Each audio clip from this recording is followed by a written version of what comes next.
The story is not over yet. My stepbrother shouted, his voice echoing off the sterile walls of my hospital recovery room. I was barely conscious, my body still numb from a grueling surgery, when he shoved a thick legal document onto my lap and demanded I sign away everything my father had left me. When I whispered the word no, he did not just yell. He slapped me so hard I hit the cold linoleum floor, tearing my fresh stitches. The police arrived in horror, but what I did next shocked them even more. I am Camille, 35 years old, and the founder and chief executive officer of an elite crisis public relations firm in Atlanta. Before I tell you how I dismantled my stepbrother's entire life and political career, let me know where you are watching from in the comments below. Hit the like button and subscribe if you have ever had to teach toxic family members a lesson they will never forget. Your support helps me share these stories of standing up to narcissistic abuse. Waking up from surgery is a disorienting experience. The world comes back to you in fragments. First, the rhythmic, monotonous beeping of a heart monitor. Then, the sharp, antiseptic smell of medical-grade bleach. Finally, the dull, throbbing ache radiating through my abdomen. I was in a private recovery room at a premier women's clinic in Midtown Atlanta, having just undergone an extensive and painful excision surgery for severe endometriosis. It was a procedure I had put off for years, prioritizing my business and my clients over my own health, until the pain simply became impossible to ignore. As I blinked against the harsh fluorescent lights, I looked around the room. It was completely bare. There were no colorful floral arrangements on the windowsill. There were no metallic balloons tied to the bedpost. There were no get-well-soon cards resting on the tray table. I was entirely alone, and in a way I preferred it that way. Independence had been my armor for as long as I could remember. The silence of the room offered too much space for my thoughts to drift back to my father Warren. He had passed away just 4 weeks ago. My father was a titan in the Atlanta business community, a self-made man who took a single delivery truck and built a regional logistics empire through sheer willpower and relentless hustle. He was a man of few words but massive presence. We had a complicated relationship mostly because we were exactly alike. We were both stubborn, fiercely independent, and utterly intolerant of laziness. When I was 15, my father married Brenda, a woman who cared more about country club memberships and social status than anything else. She brought her teenage son DeAndre into our home. From day one, DeAndre was the golden child. He was handsome, charismatic, and completely allergic to hard work. While I spent my summers working the dispatch desk at my father's warehouse to earn my own car, DeAndre was handed the keys to a brand new luxury sedan on his 16th birthday. My father thought he was providing a good life for his stepson, but he was actually funding a monster's entitlement. I took a slow, deep breath, trying to manage the agonizing pain in my ribs and stomach. The nurse had told me I needed absolute rest, but rest was a luxury I was about to be denied. Heavy footsteps echoed in the hallway outside my room. The heavy wooden door did not just open, it was shoved inward with aggressive force, hitting the rubber doorstop with a loud thud. I flinched, my hand instinctively dropping to my bandaged stomach. In walked DeAndre. He was 36 years old and currently in the middle of a highly publicized, completely disastrous campaign for a seat on the city council. He was wearing a tailored navy blue suit, but the collar of his dress shirt was unbuttoned, and he was sweating profusely. His eyes were wide and frantic. Right behind him was his wife, Jasmine. Jasmine was 34 and treated her role as a political spouse like she was auditioning for a reality television show. She was dressed in a beige trench coat, a pristine white blouse, and an oversized pearl necklace. She walked into my hospital room with her nose slightly wrinkled, as if the very air of a medical facility was beneath her. She carried an expensive designer handbag draped over her forearm, her sharp gaze scanning the room before landing on me with thinly veiled disgust. Neither of them asked how I was feeling. They did not ask if the surgery was successful. They did not even offer a fake polite greeting. DeAndre marched straight to the side of my hospital bed.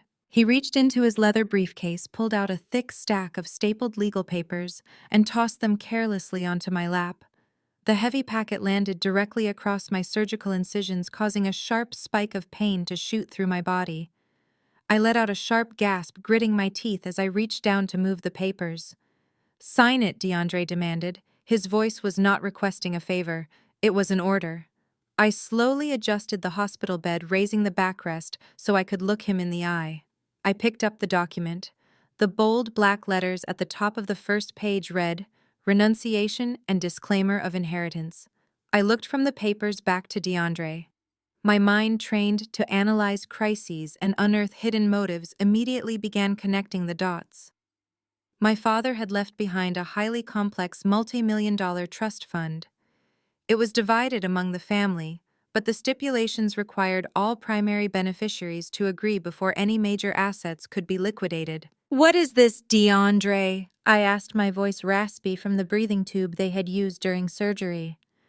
"Do not play stupid with me, Camille," he snapped, pacing the short length of the room. "You know exactly what it is. Dad's estate is tied up in probate, and the trust requires unanimous consent to release the capital. I need you to sign away your share of the liquid assets right now." I stared at him, incredulous. "You want me to forfeit my inheritance?" Jasmine stepped forward, resting her perfectly manicured hand on DeAndre's shoulder. "Let us be realistic here, Camille," she said, her tone dripping with condescension.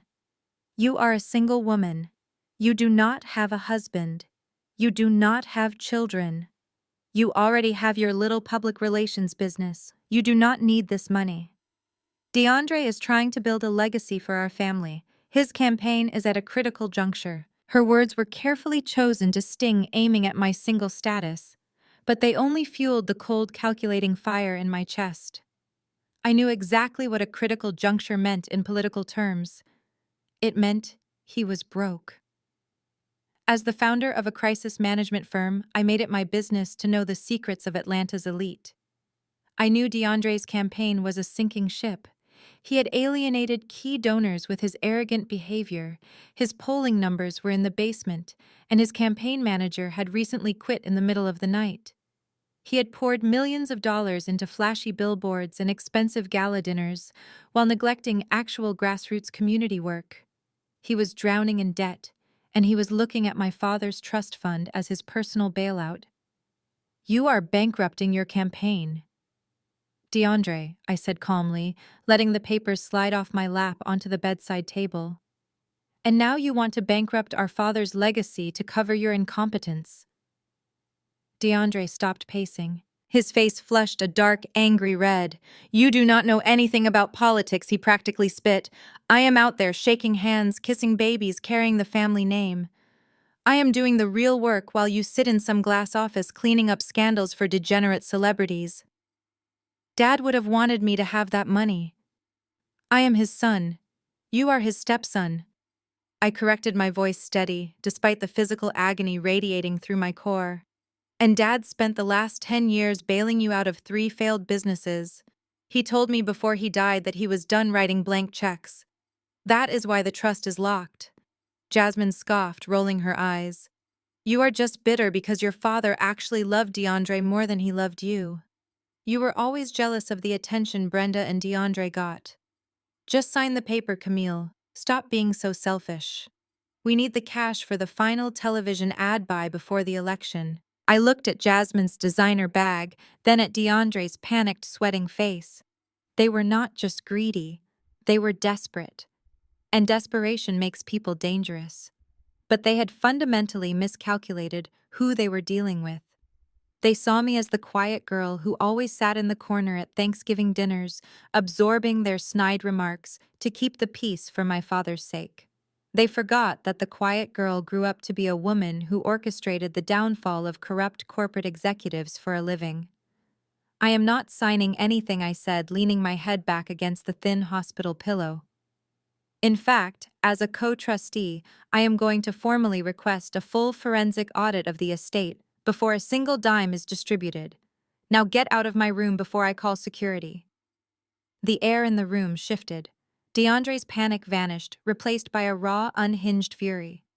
He stepped so close to the bed I could smell the stale coffee and expensive cologne radiating off his skin. Jasmine took a step back, sensing the sudden change in her husband's demeanor. "You are going to sign this paper," DeAndre growled, his voice dropping to a terrifying guttural whisper. "You are not going to embarrass me. You are not going to ruin my election." I reached for the nurse call button resting by my shoulder. "I told you to leave." That was when he snapped. "The story is not over yet." DeAndre shouted, the veins in his thick neck bulging against his stiff collar. He lunged forward before my fingers could even brush the plastic casing of the nurse call button. His heavy hand swung through the air in a blur, making brutal contact with the side of my face. The sheer force of the blow violently snapped my head to the side. The room tilted sideways. I was dragged off the edge of the narrow hospital mattress, my body twisting awkwardly as I plummeted toward the cold linoleum. When I hit the ground, the impact sent a shockwave of blinding agony through my core. It was not just the blunt force of the fall. It was the sickening sensation of my freshly sewn surgical incisions ripping open across my abdomen. I gasped, clutching my stomach as a sharp burning pain radiated through my lower ribs. Warm blood immediately began soaking through the thin, pale fabric of my hospital gown, pooling against the cold floor beneath me. DeAndre stood over me, his chest heaving, his fists still clenched at his sides.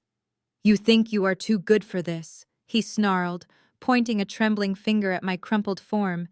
"You think you can just sit up in your penthouse and judge me while I do the heavy lifting for this family.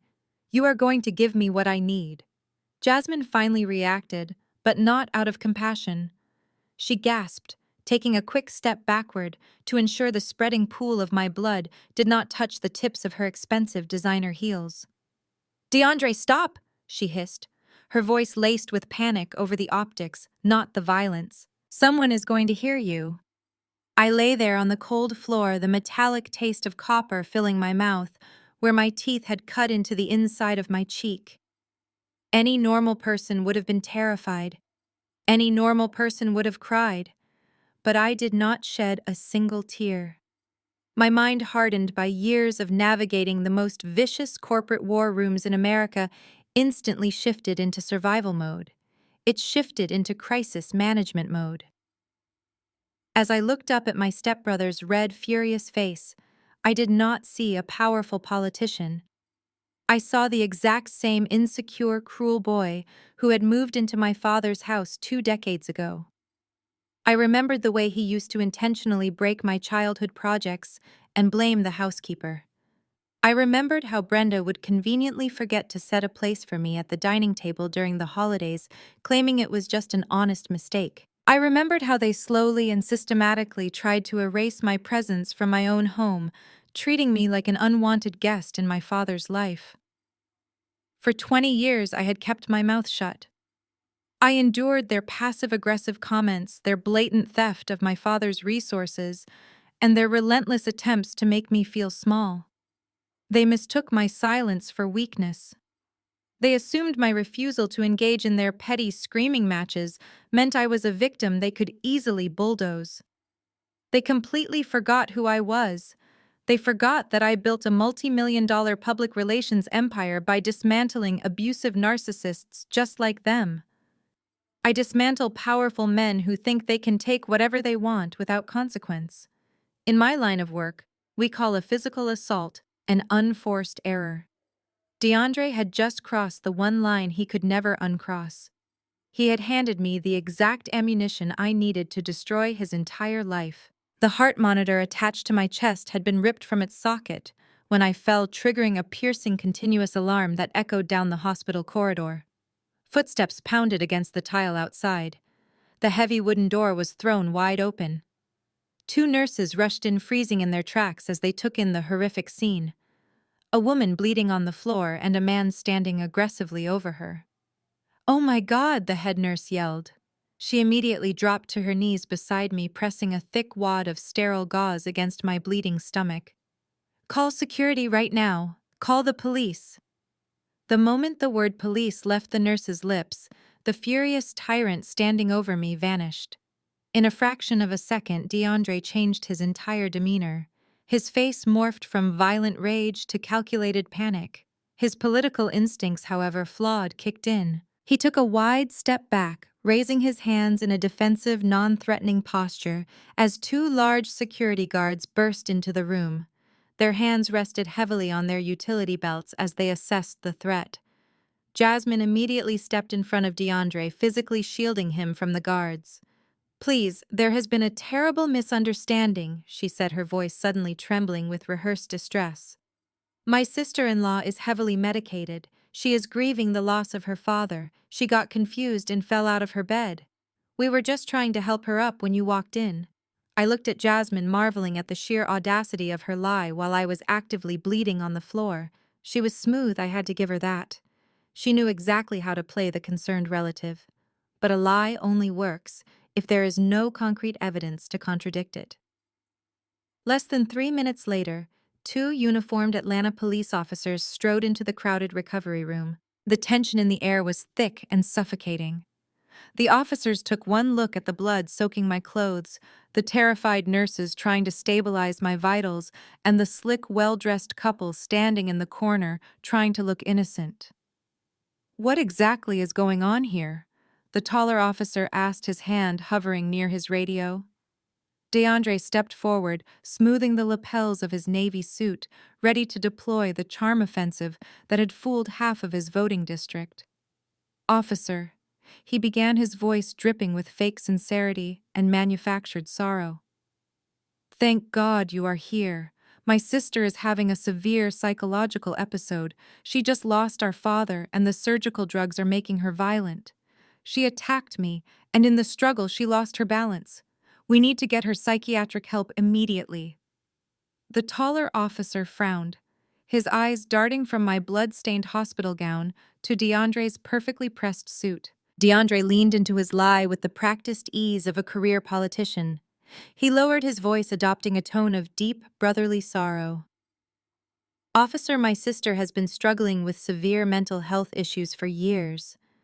Our father just passed away, and the grief has completely unhinged her. She refused to sign some standard probate paperwork, started screaming, and lunged at my wife. I only put my hands up to protect Jasmine, and Camille stumbled backward. She is a danger to herself. We need to get her evaluated immediately." Jasmine nodded vigorously, playing the part of the terrified victim. She was acting so unhinged, officer. I thought she was going to kill me. Before the police could even ask me for my version of events, the heavy hospital door swung open again. In walked Brenda, my stepmother. She was 58 years old, draped in a cashmere shawl, and wearing oversized designer sunglasses despite being indoors. She had clearly rushed over from a country club luncheon the moment Jasmine texted her that there was trouble. Brenda took one look at the police officers and instantly understood the assignment. She did not look at me bleeding on the floor. She marched straight up to the taller officer and placed a manicured hand on his arm. "Thank goodness you are here," she sighed, her voice trembling with manufactured distress. "I am their mother. This family has been through hell this month. My late husband tried so hard to get Camille the psychiatric help she needs, but she refuses to take her medication. She has a documented history of hysteria. You have to put her on a 72-hour involuntary psychiatric hold. Please, officer. It is the only way to keep her safe from herself." I lay on the cold linoleum, the head nurse still pressing thick gauze against my torn surgical incisions. I watched my stepmother, my stepbrother, and my sister-in-law form a united front of wealthy, respectable concern. They were trying to Baker Act me. They wanted to lock me in a psychiatric ward for 3 days, discrediting my sanity so they could take control of my father's estate without my interference. It was a brilliant, vicious strategy. If I screamed, if I cried, if I defended myself with too much emotion, I would only prove their point. I would look exactly like the hysterical, grief-stricken woman they were describing. The officers exchanged a hesitant look. I could see the doubt creeping into their eyes. On one side, they had 3 well-dressed, articulate family members telling a consistent story. On the other side, they had a bleeding, silent woman on the floor. The taller officer reached for the radio attached to his shoulder. "Dispatch, this is Unit 4. We might need a psychiatric evaluation team at the Midtown Women's Clinic," he said. That was my cue. I did not yell. I did not cry. I looked up at the head nurse and spoke in a steady, chillingly calm voice. "Please help me sit up and hand me my cellular phone. It is on the bed." The nurse hesitated, but gently gripped my arm, helping me lean back against the metal frame of the hospital bed. She reached up and handed me my phone. Brenda scoffed, crossing her arms over her cashmere shawl. "Look at her, officer," Brenda said dismissively. "She is in shock. She does not even know what she is doing. You need to take her away." I ignored her. I unlocked my phone and opened a hidden application on my home screen. As the chief executive officer of a crisis management firm, my entire life revolves around controlling the narrative. When you negotiate with corporate sharks, disgraced celebrities, and blackmailers, you never rely on memory. You rely on hard evidence. I run a high-grade cloud-synced dictaphone application that runs silently in the background of my phone 24 hours a day, 7 days a week. I had activated a fresh recording the exact second I heard DeAndre's heavy footsteps outside my door. "Officers," I said, my voice cutting through the tension in the room like a scalpel. "Before you call a psychiatric team, I think you should listen to my medical history." I turned the volume on my phone all the way up and pressed play. The audio was incredibly crisp. The room fell dead silent as DeAndre's voice echoed from the small speaker. "Do not play stupid with me, Camille." The recorded. DeAndre snapped. "You know exactly what it is. Dad's estate is tied up in probate, and the trust requires unanimous consent to release the capital. I need you to sign away your share of the liquid assets right now." I watched the color instantly drain from DeAndre's face. Jasmine took a sharp step backward, her hand flying to her mouth. Brenda froze, her eyes widening behind her designer sunglasses. The recording continued, capturing Jasmine's condescending remarks about my single status and my business. It captured my calm refusal. Then came DeAndre's unhinged, guttural threat. "You are going to sign this paper. You are not going to embarrass me. You are not going to ruin my election. I told you to leave." Then came the climax. The audio captured the sickening, unmistakable sound of a heavy hand striking human flesh. The loud smack echoed in the quiet hospital room, followed immediately by the heavy thud of my body hitting the floor and my sharp gasp of pain. The recording finished with DeAndre snarling that I thought I was too good for this family. I pressed pause and placed the phone on my lap. I looked directly at the taller officer.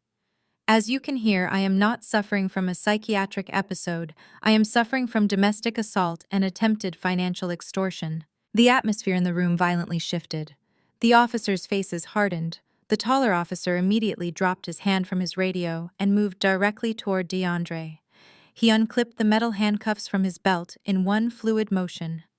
"Sir, turn around and place your hands behind your back," the officer commanded, his voice devoid of any previous sympathy. DeAndre panicked. He backed away. His hands raised, his eyes darting frantically around the room. Wait, you do not understand. That audio is out of context. She provoked me. I am a city council candidate. You cannot arrest me. Do you know who my family is? Turn around right now," the second officer barked, stepping forward to flank him. Brenda lunged forward, grabbing the officer's arm. "You cannot do this. It was a family disagreement. She is trying to ruin his career." "Ma'am, step back or you will be arrested for interfering with an investigation," the officer warned, shrugging her off. DeAndre was breathing heavily, sweat pouring down his forehead. He looked at me, a mixture of pure hatred and absolute terror in his eyes. If they marched him out of this clinic in handcuffs, the press would have a field day. His political career would be over before the sun went down. "Officer, wait," I said. The officers paused, looking back at me. DeAndre blinked, clearly shocked that I had intervened. "I do not want to press charges today," I said smoothly. The taller officer furrowed his brow, looking completely baffled. "Mom, You have him on tape committing a violent assault. You are actively bleeding from a ruptured surgical site. We have all the evidence we need to take him to county jail right now." "I know," I replied, my voice steady. "But if you arrest him now, it is a simple misdemeanor assault charge. His high-priced lawyers will bond him out in an hour. They will release a statement to the press, calling it a private family matter blown out of proportion. I do not want him arrested for a misdemeanor. I want you to file a detailed incident report. I want you to log the audio recording into your official evidence system.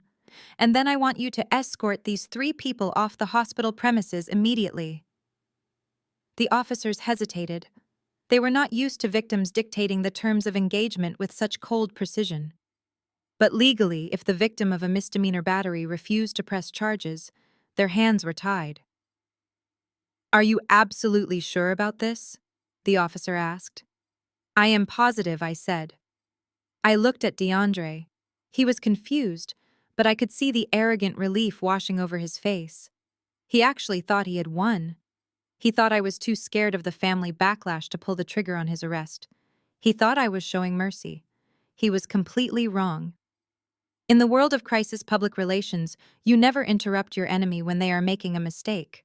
A misdemeanor assault would be a minor roadblock for his campaign. But I knew DeAndre was hiding massive illegal financial secrets. If I let him walk away today, he would feel invincible. He would escalate. He would make bolder, stupider moves to get my father's money. And when he finally stepped into my trap, I was not going to send him to a local holding cell for a few hours. I was going to send him to a federal penitentiary for a decade. "Get out of my room," I said, staring directly into Brenda's eyes. "And if any of you ever come within 50 feet of me again, I will not just release that audio to the police, I will release it to every major news network in the state of Georgia." Brenda grabbed DeAndre's arm, her face pale. Jasmine was already walking briskly out the door, eager to escape the humiliating scene. Without another word, DeAndre turned and fled the room, his mother trailing closely behind him. The police officers took my official statement, collected a copy of the audio file, and promised to station a security guard outside my door for the remainder of my stay. Once the room was finally empty, the head nurse finished redressing my wounds. She looked at me with a mixture of awe and concern. "You are a very tough woman," she whispered as she taped the final piece of gauze. "But they are going to come after you for this." I leaned back against my pillows, ignoring the throbbing pain in my side. I reached for my phone and dialed the private number of my corporate attorney, Malik.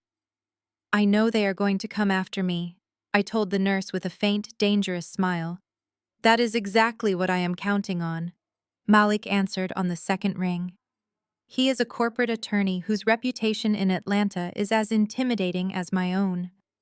We have been friends since college, and over the years we have built a professional synergy that most law firms fear. I gave him a rapid-fire summary of everything that had just transpired in my recovery room.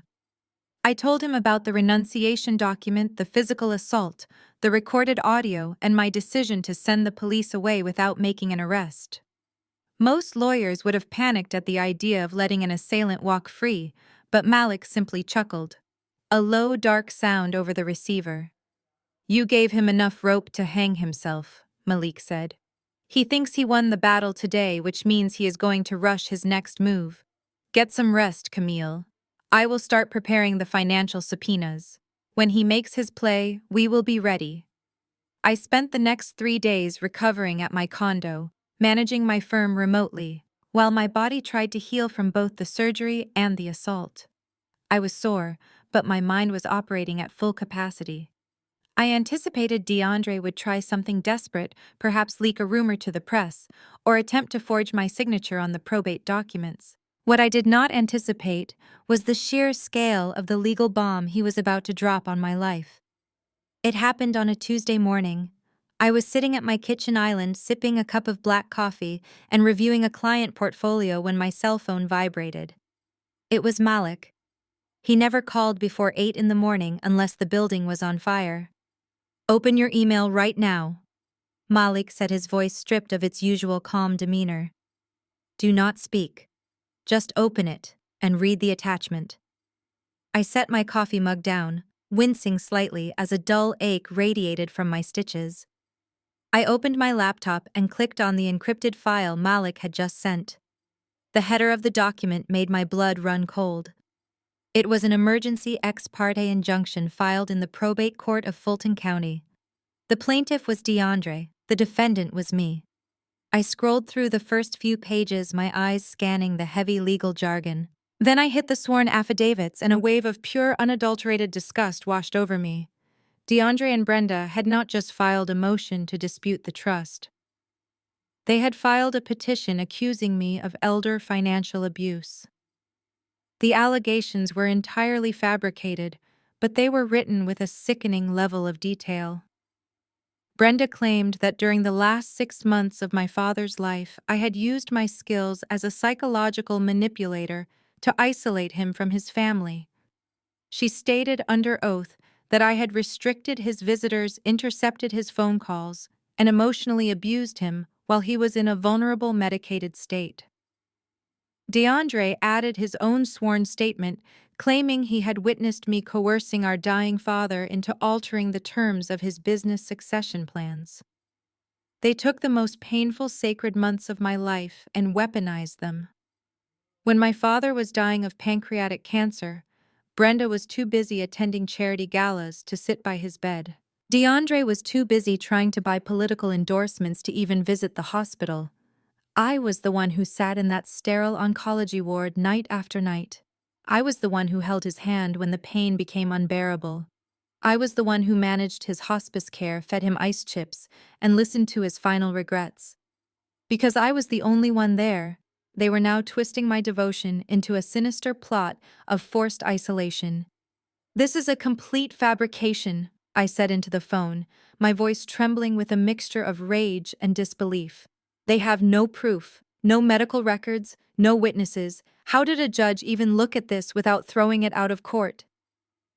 Malik sighed heavily. "Because DeAndre is calling in his political favors. He filed this in Judge Abernathy's courtroom. Abernathy is an old golfing buddy of the very real estate developers who are funding DeAndre's city council campaign. They bypassed standard protocol. They claimed you were a flight risk who was actively trying to wire your father's remaining liquid assets to offshore accounts. Abernathy signed the injunction an hour ago without giving us a chance to respond." My heart hammered against my ribs. "What does the injunction actually do, Malik?" There was a long pause on the line. Camille, Malik said softly, "They froze everything." I did not understand. "What do you mean, everything?" The judge granted a temporary asset freeze, pending a full investigation into the elder abuse allegations. Malik explained, his tone grim. "Abernathy ordered a freeze on all financial accounts bearing your social security number and your primary business tax identification number. They are trying to starve you out." I dropped the phone onto the kitchen counter, leaving Malik on speaker. I rapidly opened a new tab on my browser and navigated to my corporate banking portal. My fingers flew across the keyboard as I typed in my credentials. The screen loaded and a massive red banner appeared at the top of the dashboard. "Account restricted. Please contact your branch administrator." I stared at the screen, a cold sweat breaking out across the back of my neck. I clicked over to my personal checking account. Restricted. I checked my high-yield savings account. Restricted. I checked the operating account for my public relations firm, the account that held millions of dollars in client retainers and company capital. Restricted. Available balance reading 0. A sharp, suffocating panic gripped my chest. This was not just a family squabble over a dead man's money anymore. This was an attempt to obliterate the life I had built for myself. I had 30 employees working at my downtown Atlanta office. I had payroll due on Friday. I had a massive commercial rent payment scheduled for the first of the month. I had vendor contracts, software licenses, and legal retainers that required constant cash flow. By freezing my corporate accounts, DeAndre and Brenda were effectively paralyzing my entire business operations. They knew exactly what they were doing. They knew I did not need my father's money to survive because my firm was highly profitable. But if they could temporarily cut off my access to my own capital, They could force me to my knees. It was a classic, ruthless siege tactic. They wanted me to watch my business crumble so that I would beg them for a settlement. They expected me to call them crying offering to sign the renunciation of inheritance in exchange for them dropping the fake elder abuse charges and lifting the financial freeze. I picked up the phone again. My breathing had steadied. The initial panic was instantly replaced by a cold, calculating clarity. "How long until we can get a hearing to unfreeze the accounts?" I asked. Malik shuffled some papers in the background. Because of the severity of the elder abuse claim, Abernathy scheduled the preliminary hearing for 3 weeks from now. It is a deliberate delay tactic. They know you cannot run your firm without capital for 3 weeks. They want me to settle, I said, staring out the floor-to-ceiling windows of my condo at the Atlanta skyline. They want me to hand over the trust fund today to save my company tomorrow. Exactly, Malik said. And legally, we are in a tight spot. Until we can get in front of a different judge and present counter-evidence, those accounts are locked tight. You cannot pay your staff. You cannot pay your rent. I walked over to the window, watching the morning traffic crawl along the highway below. In the world of crisis management, the moment you let your enemy dictate the timeline is the moment you lose the war. DeAndre and Brenda thought they had successfully backed me into a corner. They thought taking my money would break my spirit because money was the only thing they valued. They did not understand that my true power was not in my bank accounts. It was in my brain. Draft an aggressive motion to dismiss, and a motion for judicial recusal based on Abernathy's conflict of interest, I instructed Malik. I do not care how many hours it takes. File it by tomorrow morning. And what about your firm? Malik asked, genuine concern leaking into his voice. What about payroll? I will handle my firm, I replied smoothly. Let DeAndre think his little probate trick worked. Let him think I am suffocating. I want him arrogant. I want him sloppy. Because when a narcissist thinks they are winning, they stop covering their tracks. I hung up the phone and closed my laptop. The pain in my abdomen throbbed, a physical reminder of the assault mirroring the financial blow they had just delivered. They wanted a war. They were about to learn that I was the one who wrote the rules of engagement. By Wednesday morning, the reality of the asset freeze hit my public relations firm like a devastating shockwave. I arrived at my glass-walled office in downtown Atlanta early, hoping to manage the legal fallout before my staff walked through the doors. But bad news travels faster than light in the corporate world. At exactly 9 in the morning, my director of finance knocked on my open door. His face was ashen, and he held a tablet tightly against his chest before quickly closing the heavy door behind him. Camille, our automated payroll system, just kicked back every single direct deposit, he said, his voice tight with panic. The bank is saying our primary operating accounts are locked under a judicial order. I have 30 employees expecting their paychecks to clear by tomorrow morning. What is going on? I remained seated behind my desk, keeping my posture perfectly straight. In crisis management, the leader cannot show a single drop of sweat. I am handling a temporary legal dispute regarding my late father's estate, I told him evenly. A judge issued a blanket financial freeze that mistakenly caught my business accounts in the crossfire. But the bleeding did not stop at payroll. An hour later, an urgent email hit my inbox from the property management group that owned our commercial building. It was a formal notice of default. Our monthly commercial rent of $25,000 had bounced. The email politely but firmly stated that if the funds were not cleared within 48 hours, they would initiate eviction proceedings and lock my entire company out of the executive suite. My office phone began to ring incessantly. Key vendors were getting declined credit card notifications. Software subscriptions essential to our daily operations were threatening to suspend our corporate licenses. DeAndre had aimed straight for my jugular, and I had to admit the execution of his attack was brutally effective. He wanted to humiliate me in front of the elite team I had spent years building. As I sat in my office mapping out emergency cash flow options, my cell phone chimed. I glanced at the screen. It was a text message from Jasmine. I picked it up and read the words she had probably spent an hour crafting with DeAndre over their expensive morning lattes. Sign the trust over, or we bankrupt your little agency. You are nothing without your father's name. It is not too late to apologize and do the right thing for the family. I stared at the glowing screen. The sheer audacity of her message was almost comical. Jasmine actually believed my success was a direct byproduct of Warren's wealth.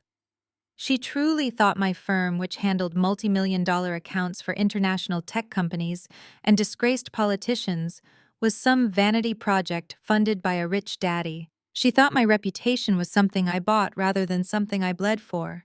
I did not reply to her. Engaging with a narcissist's taunt only validates their perceived power. Instead, I took a screenshot of the blatant extortion attempt and saved it to the encrypted folder on my secure server. Every text, every lie, every threat was just another brick I was going to use to build their federal prison cell. At noon, Malik walked into my office, dropping a massive leather briefcase onto my conference table. He locked the glass door and pulled the privacy blinds down, shielding us from the anxious eyes of my employees in the bullpen outside. "The emergency motions are filed," Malik said, loosening his silk tie and taking a seat. "But Abernathy's clerk is stonewalling us. They are deliberately dragging their feet on scheduling the emergency hearing to unfreeze the assets. We are stuck in the mud for at least 2 weeks. How bad is the bleeding here at the firm?" I walked over to the table and poured 2 glasses of sparkling water. "Payroll bounced this morning," I said, handing him a glass. "The commercial landlord is threatening eviction by Friday. And Jasmine just texted me a written extortion demand directly tying the release of my accounts to my surrender of the trust fund." Malik choked on his water, letting out a sharp bark of laughter. She put it in writing. "Are these people legally brain dead?" "They are desperate," I corrected, taking a slow sip from my glass. "And desperate people get incredibly sloppy. But we still have a massive cash flow problem right now. I refuse to let my staff suffer because of my stepbrother's incompetence." Malik leaned forward, resting his elbows on the polished mahogany table. "Camille, you could easily call in a favor. You have elite clients who owe you their entire careers. You saved a tech billionaire from a federal indictment last year. Make one phone call and he would wire you a $1 million personal loan to cover your operating costs until the judicial freeze is lifted." I shook my head immediately. Absolutely not. I keep my toxic family drama entirely separate from my client relationships. That boundary is exactly why they trust me with their darkest secrets. Besides, I do not need a loan.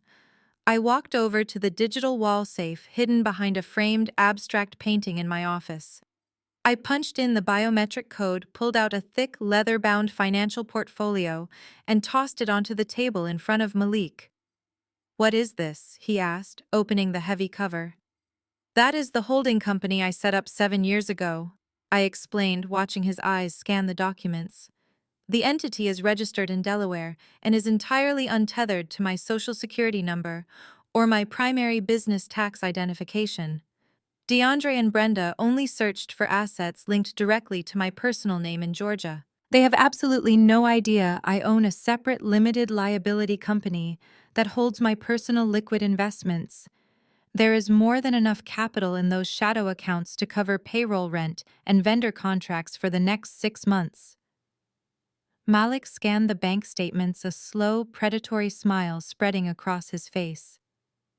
"You built a completely untraceable emergency shadow fund." "I grew up in a house with Brenda," I said flatly, returning to my chair.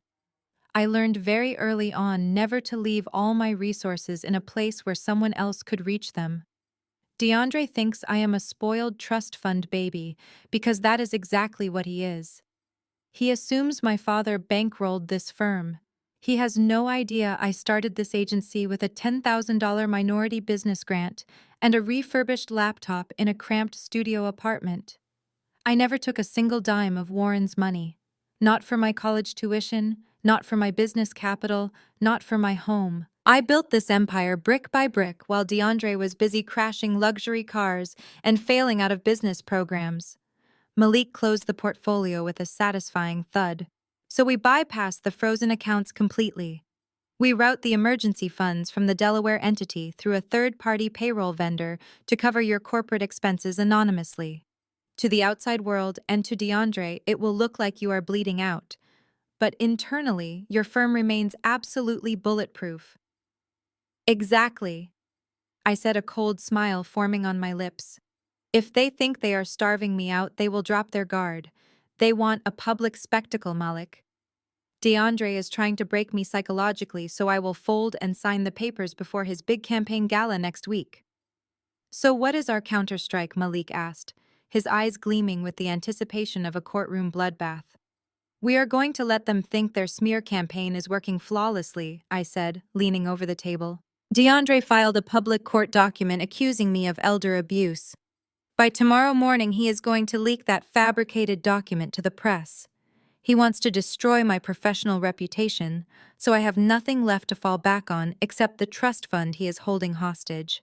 I want you to prepare a massive defamation lawsuit, but do not file it yet. We need him to get on a public stage and claim victory. We need him to feel completely untouchable.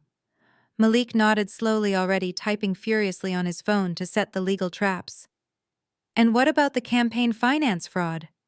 We know he is broke, but we need hard proof that he is misusing funds. I am working on that tonight, I replied, my voice dropping to a dangerous whisper. I have a private meeting with an old contact, someone who used to run in DeAndre's political circles, someone who knows exactly where my stepbrother has been hiding the money he embezzled from my father's businesses. By the time Malik left my office, the suffocating panic that had infected my staff earlier that morning was completely eradicated. I held a brief closed-door meeting with my senior management team, assuring them that alternative, secure funding had been successfully routed and their paychecks would clear by the end of the business day. I did not give them the messy details of the family war. I only gave them the absolute promise that the agency was secure and our operations would continue without a single interruption. I sat back in my leather executive chair and looked out the massive windows at the bustling city of Atlanta below. DeAndre and Brenda wanted to squeeze me until I broke. They thought applying financial pressure would force me to surrender my father's legacy to fund their pathetic ambitions. But all they had done was give me the perfect legal excuse to completely dismantle their lives. The pressure was not going to break me. It was going to forge the exact weapon I needed to destroy them. The game had fundamentally changed, and DeAndre had no idea he was already playing on a board I completely controlled. My prediction materialized less than 24 hours later. It was Thursday morning, and I was sitting at my desk reviewing the overnight analytics for a corporate client when my computer screen lit up with a priority notification. I have a custom media tracking algorithm set up for my own name, my firm, and every member of my family. The algorithm was suddenly flashing red, indicating a massive spike in online mentions.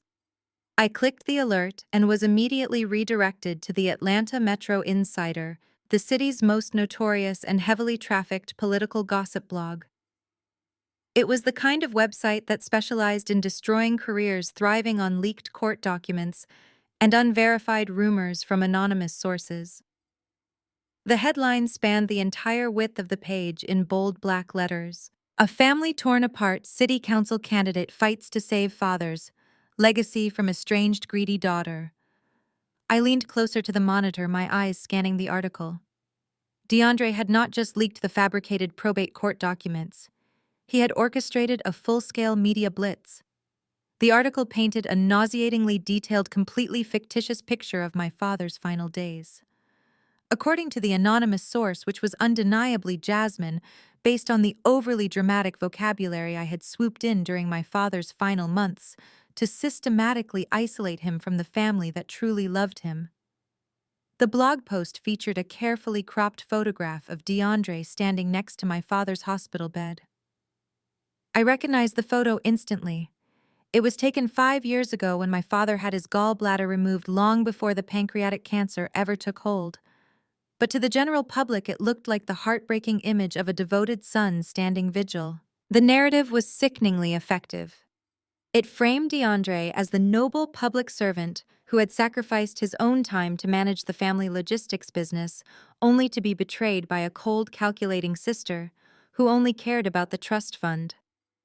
The article completely omitted the fact that DeAndre had bankrupted 3 of those businesses. It also conveniently glossed over the fact that he was currently bleeding cash in his political campaign.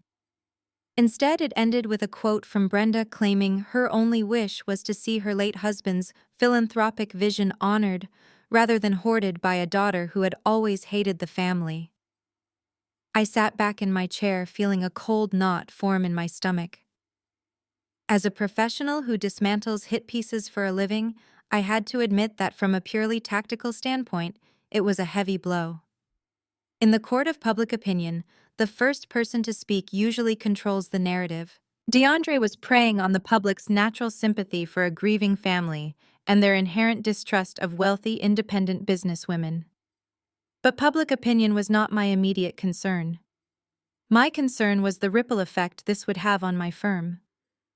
Less than an hour after the article went live, my private office line rang. It was the chief executive officer of a prominent regional bank, one of my oldest and most conservative clients. We managed all of their corporate communications and executive reputation portfolios. Camille, the executive, said, his voice clipped and highly uncomfortable. "We saw the piece circulating this morning. We know you are dealing with a private family matter, but the allegations in that court filing are incredibly severe. Elder financial abuse is not something we can be tangentially associated with, especially given our older demographic of account holders." "I understand your concern," I replied smoothly, keeping all emotion out of my voice. "The allegations are completely baseless and stem from a contested probate issue. My legal team is already handling it. I am sure they are." The executive interrupted gently. "But until this is fully resolved in your favor, the board of directors has decided we need to temporarily suspend our retainer with your agency. We have to protect our own shareholders." "I am sorry, Camille." The line clicked dead. I placed the receiver back on the cradle, my jaw tight. Losing a legacy client was painful, but losing them because of my stepbrother's lies was infuriating. 30 minutes later, the phone rang again. This time, it was a massive private healthcare network we represented. Their chief operating officer delivered a nearly identical speech. They were in the business of elder care. Having their crisis management firm run by a woman publicly accused of abusing her dying father was a catastrophic optics nightmare. They terminated their contract effective immediately. Within 2 hours, the gossip blog smear had cost my agency over $400,000 in annualized revenue. DeAndre was trying to burn my house down with me inside it. The glass door to my office swung open and Malik stormed in. He looked uncharacteristically disheveled, holding a printed copy of the blog post in his fist. He slammed the paper down on my desk, the veins in his forearms popping against his rolled-up sleeves. "Tell me you have seen this trash," Malik demanded, pacing the length of my office.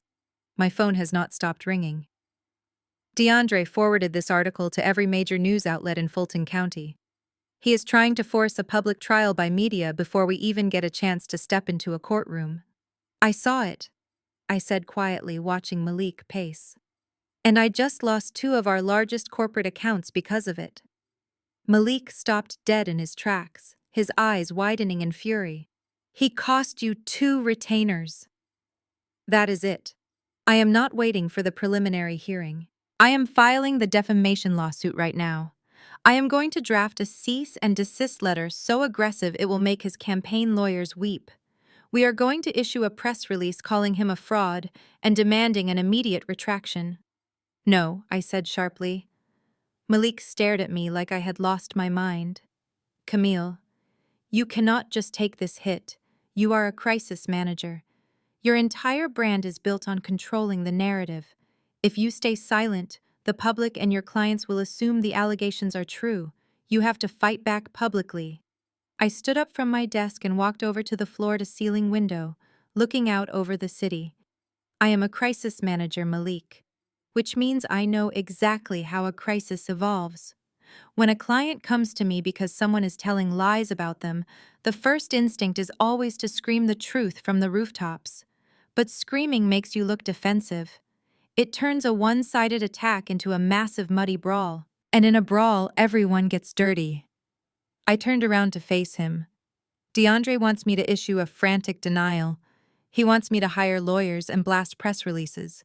He wants me to attack him in the media because it validates his narrative that I am aggressive and unhinged. If I engage in a public shouting match, the story stays in the news cycle for weeks. The blogs will dissect every word I say. So we just let him destroy your reputation? Malik asked, his voice laced with frustration. We let him talk. I corrected, walking back to my desk and tapping the printed article. Look at this piece, Malik. It is full of emotional language, but it lacks any verifiable facts. DeAndre is an arrogant narcissist running a failing political campaign. Right now, he is sitting in his campaign headquarters, checking his phone every 5 minutes, watching his name trend on social media. He is getting addicted to the attention. He feels powerful. I looked Malik directly in the eye. In my line of work, the most dangerous thing you can give a liar is a microphone and an empty room. If we stay completely silent, DeAndre will think he has intimidated me into submission. His ego will inflate. He will feel the need to keep the momentum going, which means he will do more interviews. He will make bolder claims. He will start speaking off the cuff without his lawyers filtering his words.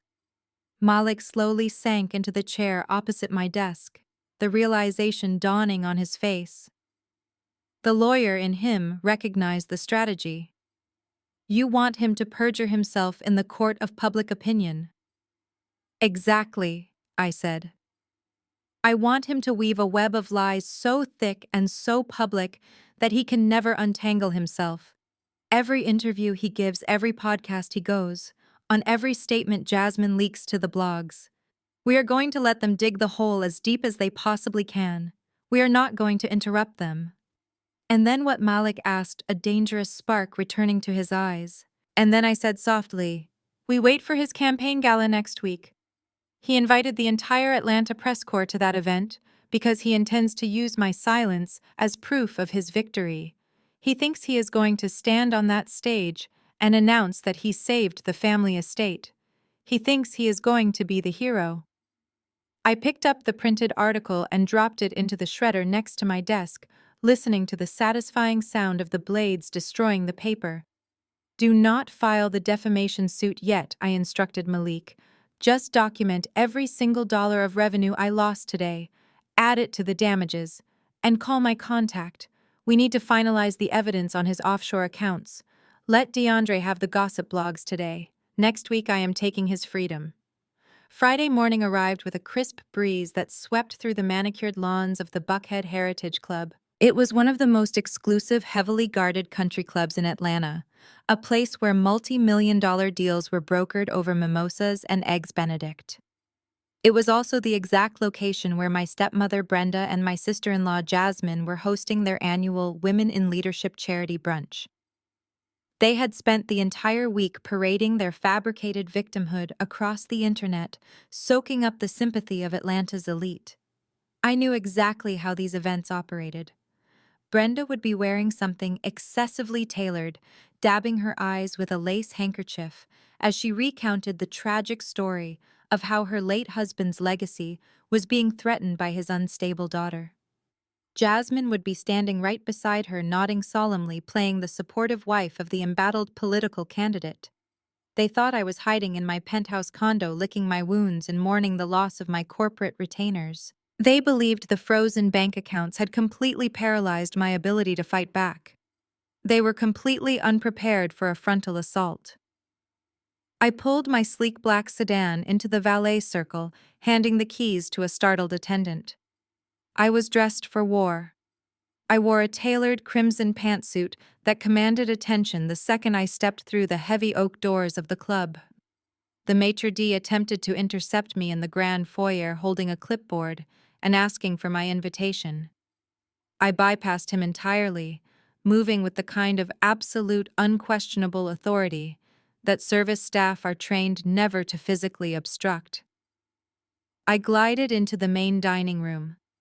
The space was a sea of pastel dresses, oversized floral centerpieces, and the low hum of wealthy gossip. Waiters carried silver trays lined with crystal champagne flutes. I scanned the room and spotted them immediately. Brenda and Jasmine were seated at the head table near the floor-to-ceiling windows, surrounded by a captive audience of influential socialites. Brenda was in the middle of a sentence, her hand resting delicately over her heart, when she caught sight of me. The words died in her throat. Her jaw went slack. The women around her followed her frozen gaze, turning their heads to look at the woman in the crimson suit, walking straight toward their sanctuary. The low hum of conversation in the immediate vicinity dropped to a dead silence. Jasmine recovered first, though her panic was palpable.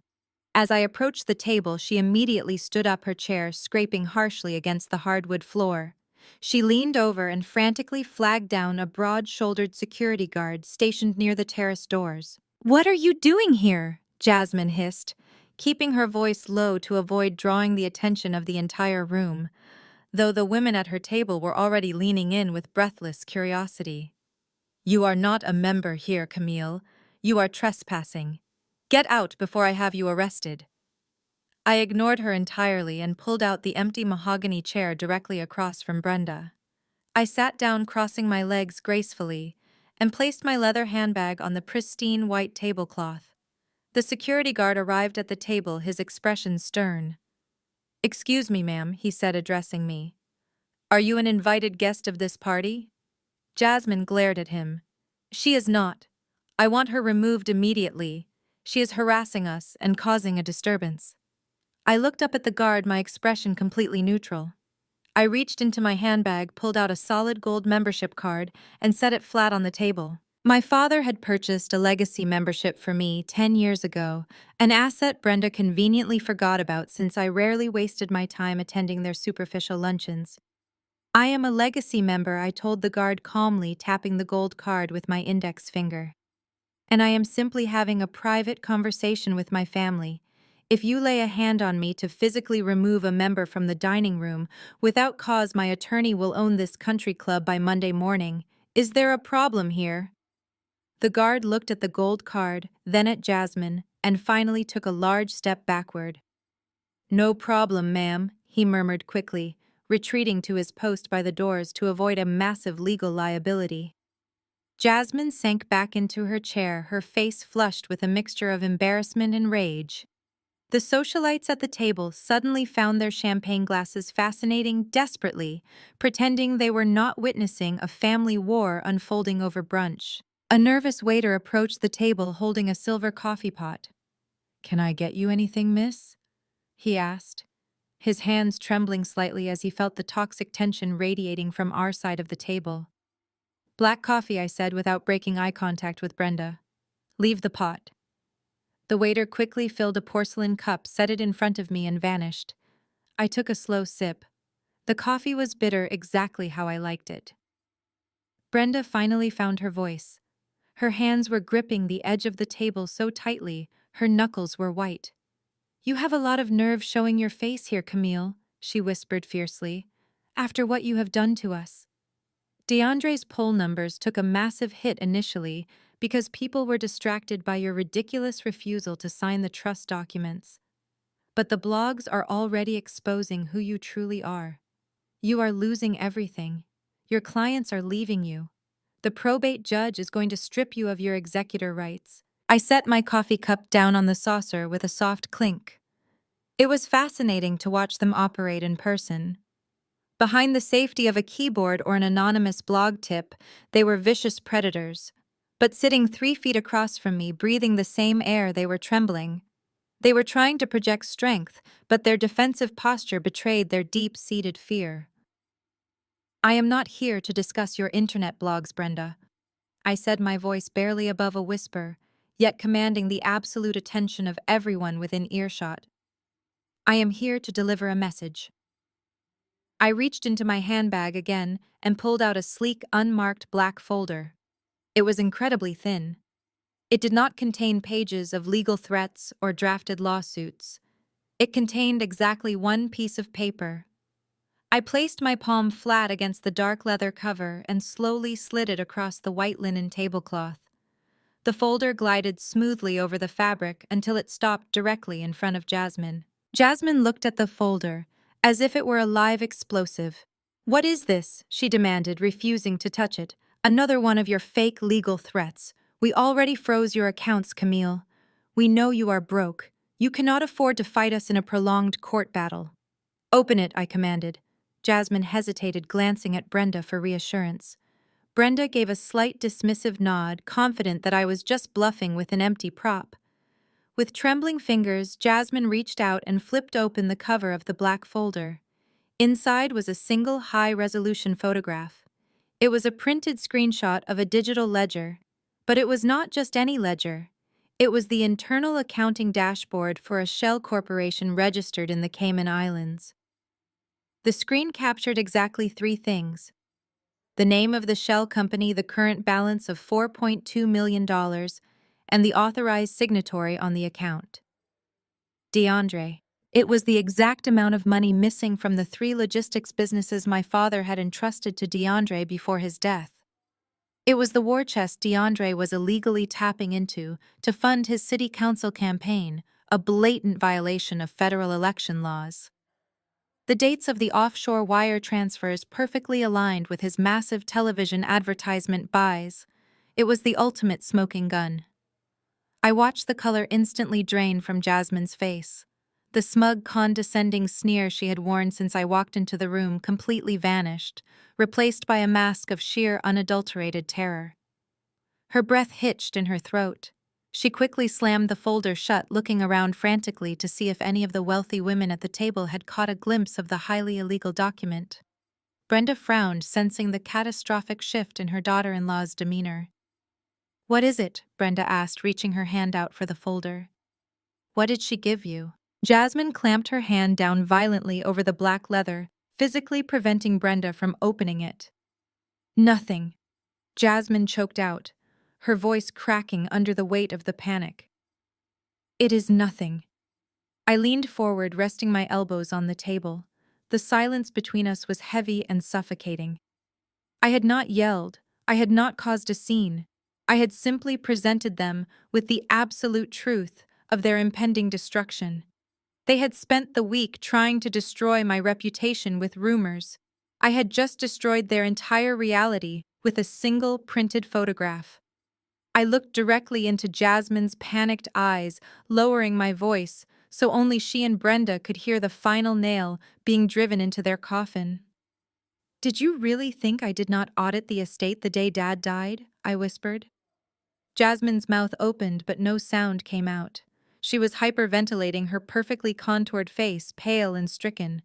She knew exactly what that photograph meant. It meant that while they were busy playing games in probate court and leaking petty rumors to gossip blogs, I was quietly holding the evidence of a federal crime that would send her husband to prison for a very long time. It meant that all of her country club memberships, her designer clothes, and her political aspirations were about to vanish into thin air. I did not wait for a response. I did not need one. The absolute devastation in their eyes was the only confirmation I required. I picked up my handbag, stood up from the table, and smoothed the front of my crimson suit. "Enjoy your brunch, ladies," I said loudly enough for the entire table to hear. "And Jasmine, make sure DeAndre checks his posture for the campaign gala next week. He needs to look his absolute best for the cameras." I turned my back on them and walked out of the dining room with the same measured, powerful strides I used to enter. I did not look back, but I could feel the shockwaves of my exit rippling through the room. I left them sitting at their table surrounded by luxury, completely and utterly shaking in their designer shoes. The trap was set, the bait was taken, and DeAndre was about to walk straight into a public execution. I walked out of the country club and handed my valet ticket to the attendant. The afternoon sun was warm against my skin, but internally I was ice cold. I knew exactly what was happening inside that dining room the moment the heavy oak doors closed behind me. Jasmine was frantically dialing DeAndre, her perfectly manicured fingers shaking against the screen of her phone. She was telling him about the black folder. She was telling him that I possessed the exact offshore bank account numbers he used to siphon $4.2 million from our late father. By the time I slid into the leather driver's seat of my sedan, DeAndre would be in a full-blown panic. But panic is a volatile emotion. If an animal is cornered and terrified, it acts unpredictably. It might bite, or it might run. I did not want DeAndre to run. I wanted him to walk willingly onto a brightly lit stage in front of hundreds of people. To ensure he did exactly that, I needed to replace his panic with arrogance. I needed to give him a false sense of absolute victory. I drove straight back to my office in downtown Atlanta. Malik was already waiting in my executive suite reviewing a stack of digital contracts. I locked the glass door behind me and closed the privacy blinds. "Did you deliver the message?" Malik asked, looking up from his tablet. I dropped my handbag onto the sofa. I gave them the Cayman Islands ledger. Jasmine looked like she was going to faint right into her eggs Benedict. DeAndre knows we have him dead to rights. Malik frowned, leaning back in his chair. If he knows we have the ledger, he might try to flee. He might try to liquidate whatever is left in that offshore account and catch a private flight out of the country before we can notify the federal authorities. He will not flee, I said, walking over to my desk and opening my laptop, because we are about to convince him that I am completely powerless to use that ledger against him. A narcissist like DeAndre cannot comprehend a strategic retreat. If someone bows their head, he assumes they are broken. I am going to bow my head. I sat down at my keyboard and opened a blank document. As a crisis management professional, I have drafted hundreds of resignation letters for disgraced corporate executives, caught politicians, and scandalous celebrities. I know the exact corporate vocabulary required to signal total defeat while maintaining a facade of polite dignity. It was time to write my own. I typed for 10 minutes straight, carefully selecting every word for maximum emotional impact. I needed to sound exhausted. I needed to sound like the frozen bank accounts and the gossip blog smear campaign had completely destroyed my spirit. Malik walked around the desk and read the screen over my shoulder. He let out a low whistle. "You are actually going to publish this?" I pressed a button on my keyboard, submitting the document directly to my public relations distribution software. It is already done. Within 5 minutes, the statement went live across all of my professional social media platforms and was simultaneously emailed to every major news outlet in Atlanta. The headline was simple: "Statement from Camille regarding her tenure as Chief Executive Officer." The statement read as follows: "After much deep reflection following my recent abdominal surgery and the heartbreaking, tragic passing of my beloved father, I have made the incredibly difficult decision to step down as Chief Executive Officer of my firm, effective immediately. The physical toll of my recovery, compounded by recent painful family disputes that have unfortunately spilled into the public eye, has made it impossible for me to lead this incredible agency with the focus it deserves. I am stepping away to prioritize my health, to heal from my grief, and to seek a peaceful resolution to my family affairs." It was a masterpiece of manufactured vulnerability. To the general public, it read like a tragic story of a woman pushed past her breaking point. To the corporate world, it looked like a disgraced executive abandoning a sinking ship. But to DeAndre and Brenda, it was a white flag waving desperately in the wind. My phone began to ring almost immediately. Industry colleagues, remaining clients, and journalists were blowing up my inbox. I turned my phone on silent and tossed it into my desk drawer. "Now we wait for his ego to take over," I told Malik. It did not take long. The narcissistic brain is a highly predictable machine. Less than 2 hours after my statement hit the internet, Jasmine released an anonymous, updated quote to the Atlanta Metro Insider blog.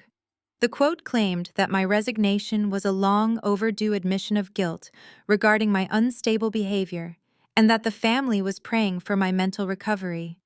But the real confirmation that the trap had snapped shut came directly from DeAndre. At 4 o'clock in the afternoon, an encrypted text message popped up on my personal cell phone. I opened the message. It was a photograph of the black folder I had left at the country club, sitting on what looked like DeAndre's campaign office desk. Below the picture was a text from DeAndre himself. "You played a good game, Camille. But fake offshore ledgers do not work when everyone knows you are broke, unemployed, and legally frozen. It was a cute bluff. I accept your surrender.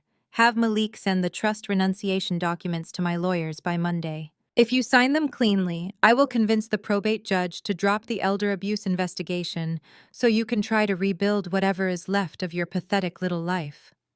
I smiled a cold, sharp expression that made Malik raise an eyebrow. "He took the bait," I said, turning the phone so Malik could read the message. "He thinks the ledger is fake.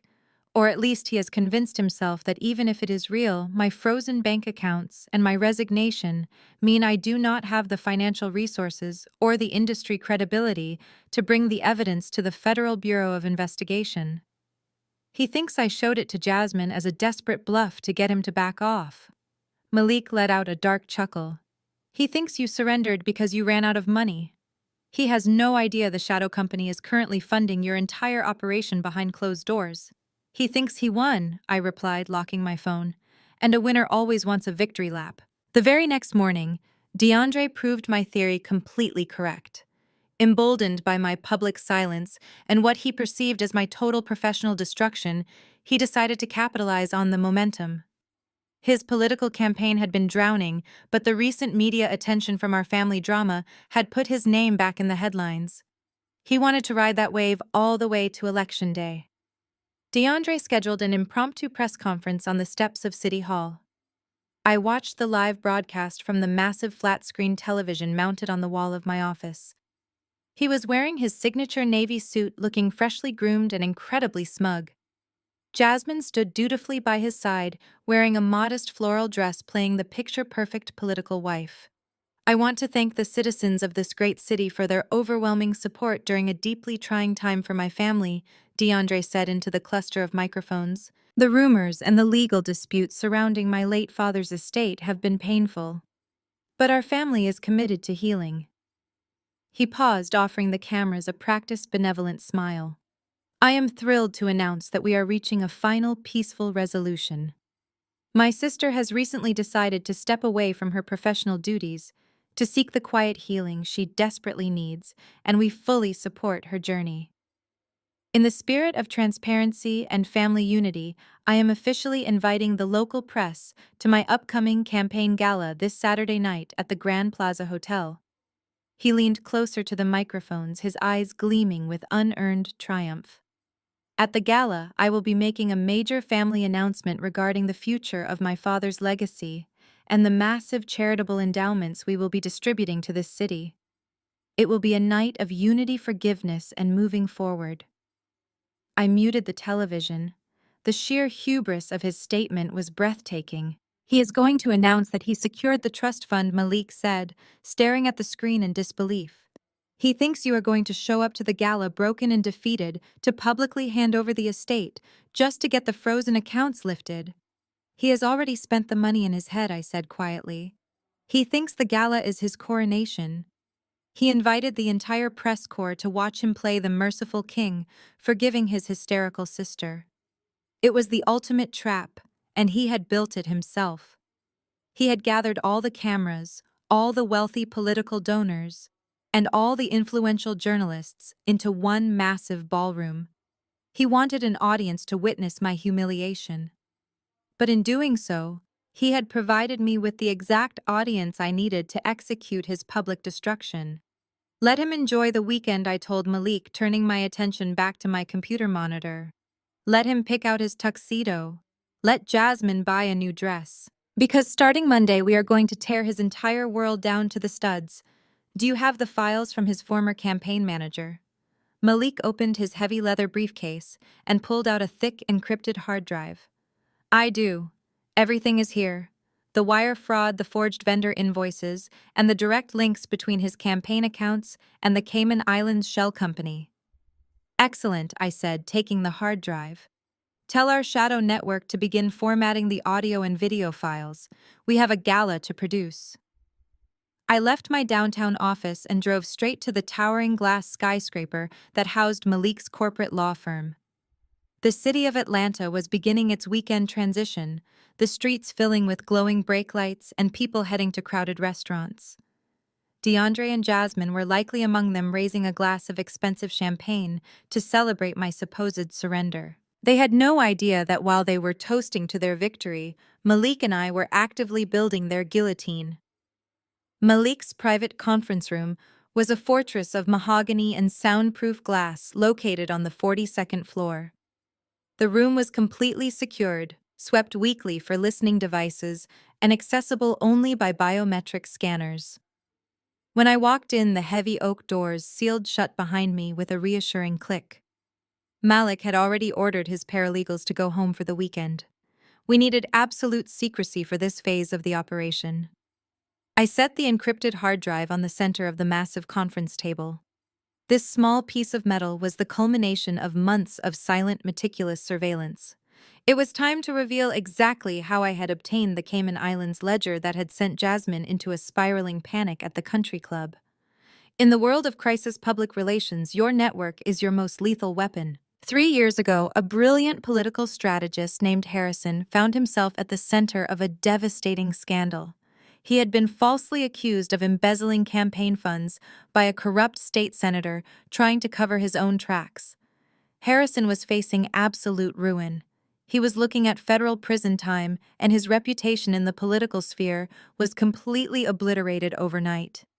He came to my firm in desperate tears, begging for help. I did not just clear Harrison's name. I completely dismantled the corrupt senator who framed him, orchestrating a media counter-narrative so aggressive that the senator was forced to resign in disgrace within a month. Harrison avoided prison, salvaged his career, and swore absolute loyalty to me. I had saved his life. 6 months ago, DeAndre decided to run for city council. Because DeAndre possessed the political instincts of a brick, he realized he needed to hire a top-tier campaign manager to give his disastrous run some credibility. He hired Harrison. The moment DeAndre extended the job offer, Harrison called me. He asked if I wanted him to decline the position given the toxic history of my family. I told him to do the exact opposite. I told him to accept the job demand, full access to the campaign financial servers, and keep his eyes wide open.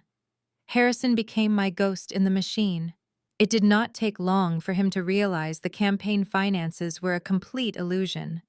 DeAndre was pouring millions of dollars into television advertisements, luxury campaign buses, and lavish catered events, yet his official donor fundraising numbers were abysmal. The math did not add up. DeAndre was spending triple what he was bringing in. When Harrison quietly audited the internal accounts, he uncovered a massive sloppy money laundering operation. DeAndre was funneling money out of my late father's logistics companies, routing the cash through a shell corporation in the Cayman Islands, and then filtering it back into his campaign under the guise of fake consulting fees. It was textbook federal wire fraud, and DeAndre was leaving a digital trail a mile wide. Once Harrison had downloaded the entire financial server onto a secure hard drive, I gave him the green light to pull the ripcord.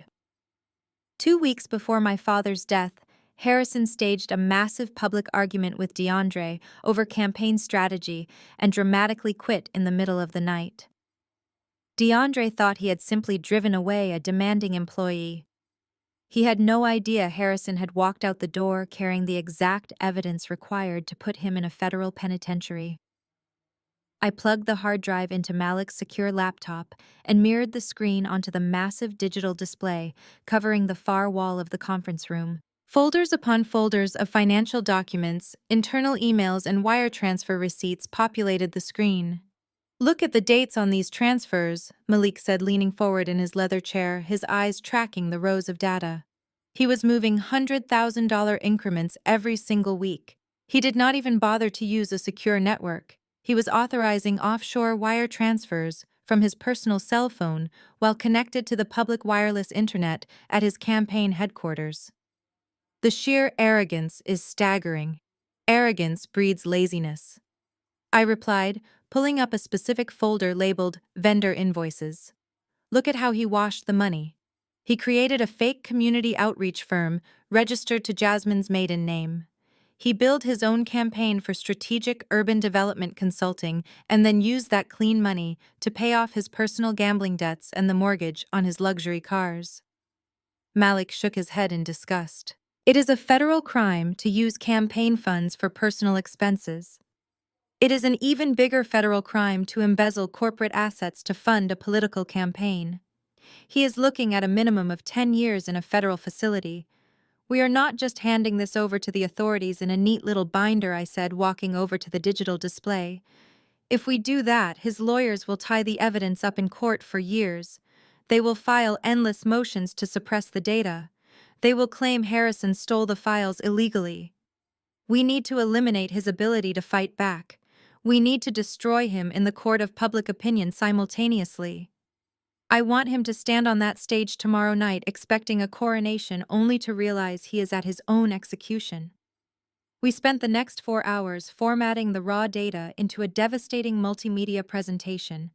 We were not just building a legal case, we were producing a psychological weapon. A crowd of wealthy political donors and journalists will not read a spreadsheet, so we had to make the evidence visceral, undeniable, and impossible to ignore.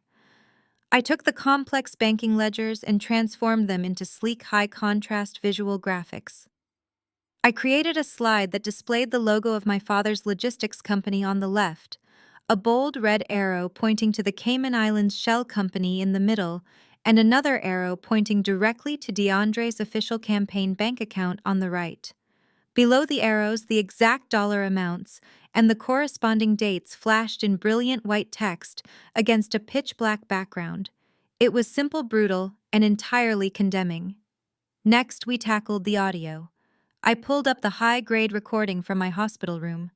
Malik used his audio engineering software to isolate the vocal tracks, stripping away the ambient hum of the medical equipment and the hospital hallway. Play it back, I instructed. Malik pressed a button on his keyboard. DeAndre's unhinged voice blasted through the surround sound speakers of the conference room. You are going to sign this paper. You are not going to embarrass me. You are not going to ruin my election. The audio was terrifyingly clear. Then came the sound of the slap. The heavy, wet smack of his hand striking my face echoed off the mahogany walls, followed by the agonizing thud of my body hitting the floor. Even Malik flinched slightly at the raw violence of the playback. When you play that audio in a ballroom filled with his wealthy supporters, Malik said softly, his voice thick with cold anger, the silence in that room is going to be deafening.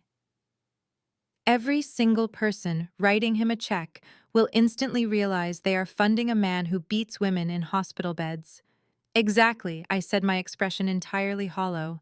And to make sure Jasmine does not try to play the sympathetic, oblivious wife, we need to add the final piece of the puzzle. I clicked over to a separate folder Harrison had provided. It contained the complete data extraction from DeAndre's secondary campaign cellular phone. Harrison had warned me that DeAndre was incredibly sloppy with his personal communications. I opened a subfolder containing hundreds of text messages exchanged between DeAndre and a 23-year-old campaign aide over the past 5 months. I scrolled through the messages, projecting them onto the wall. They were not subtle. DeAndre had been engaging in a full-blown, highly explicit affair right under Jasmine's nose. He had used campaign funds to book luxury hotel suites in downtown Atlanta, categorizing the expenses as late-night strategy sessions. Jasmine stood by him because she wants the power and the prestige of being a politician's wife, I said, highlighting a particularly damning exchange of messages where DeAndre promised the young aide he would leave Jasmine after the election was secured. She was willing to help him steal my father's money, and she was willing to watch him physically assault me, all to protect her social status. Tomorrow night, I am going to make sure the entire city knows her husband thinks she is completely disposable. Malik let out a sharp breath, leaning back and crossing his arms. You are hitting him from every conceivable angle. Financial fraud, domestic violence, infidelity. You are leaving him absolutely nothing to fall back on. When that presentation hits the screens tomorrow night, his campaign will be dead in seconds. We compiled the graphics, the audio files, and the text message screenshots into a single seamless video file. I formatted the presentation to run on an automated loop. Once the play button was pressed, it could not be paused or minimized without a master administrative password. It was a digital virus designed to hijack the entire audiovisual system of the Grand Plaza Hotel ballroom. I transferred the completed file onto a sleek black flash drive and slipped it into the pocket of my blazer. The weapon was fully forged. We had everything we needed to orchestrate the greatest public relations disaster in the history of Atlanta politics. There is just one technical issue we need to address, Malik said, tapping his pen against the mahogany table. DeAndre is paranoid. He is going to have heavy security at the doors of that gala. His campaign sent out the guest list to the press this afternoon, and your name is obviously not on it. If you try to walk through the front doors of the Grand Plaza Hotel, his private security team will physically block you from entering. How exactly do you plan on getting inside the ballroom to access the audio-visual control board? I looked at Malik, a slow, dangerous smile spreading across my face. Let me worry about the logistics of getting inside the building. DeAndre and Brenda have spent their entire lives underestimating my resources. Tomorrow night, they are going to learn that I do not just manage crises, I engineer them. Saturday morning arrived with a tense electric energy. The campaign gala was scheduled to begin at 6 o'clock in the evening, with DeAndre's major family announcement slated for exactly 8. Malik and I were sitting at the kitchen island in my penthouse condo, running a final diagnostic check on the black flash drive, when a sharp, unexpected knock echoed from my front door. I glanced at the digital clock on the stove. It was exactly 1 o'clock in the afternoon, just 5 hours until the event. I walked over to the door and checked the security monitor. A man in a plain gray polo shirt and khaki pants was standing in the hallway holding a thick manila envelope. I did not recognize him, but I recognized his posture. He had the stiff, practiced stance of a legal process server. I opened the door. "Are you Camille?" he asked, holding the envelope forward. "I am," I replied smoothly.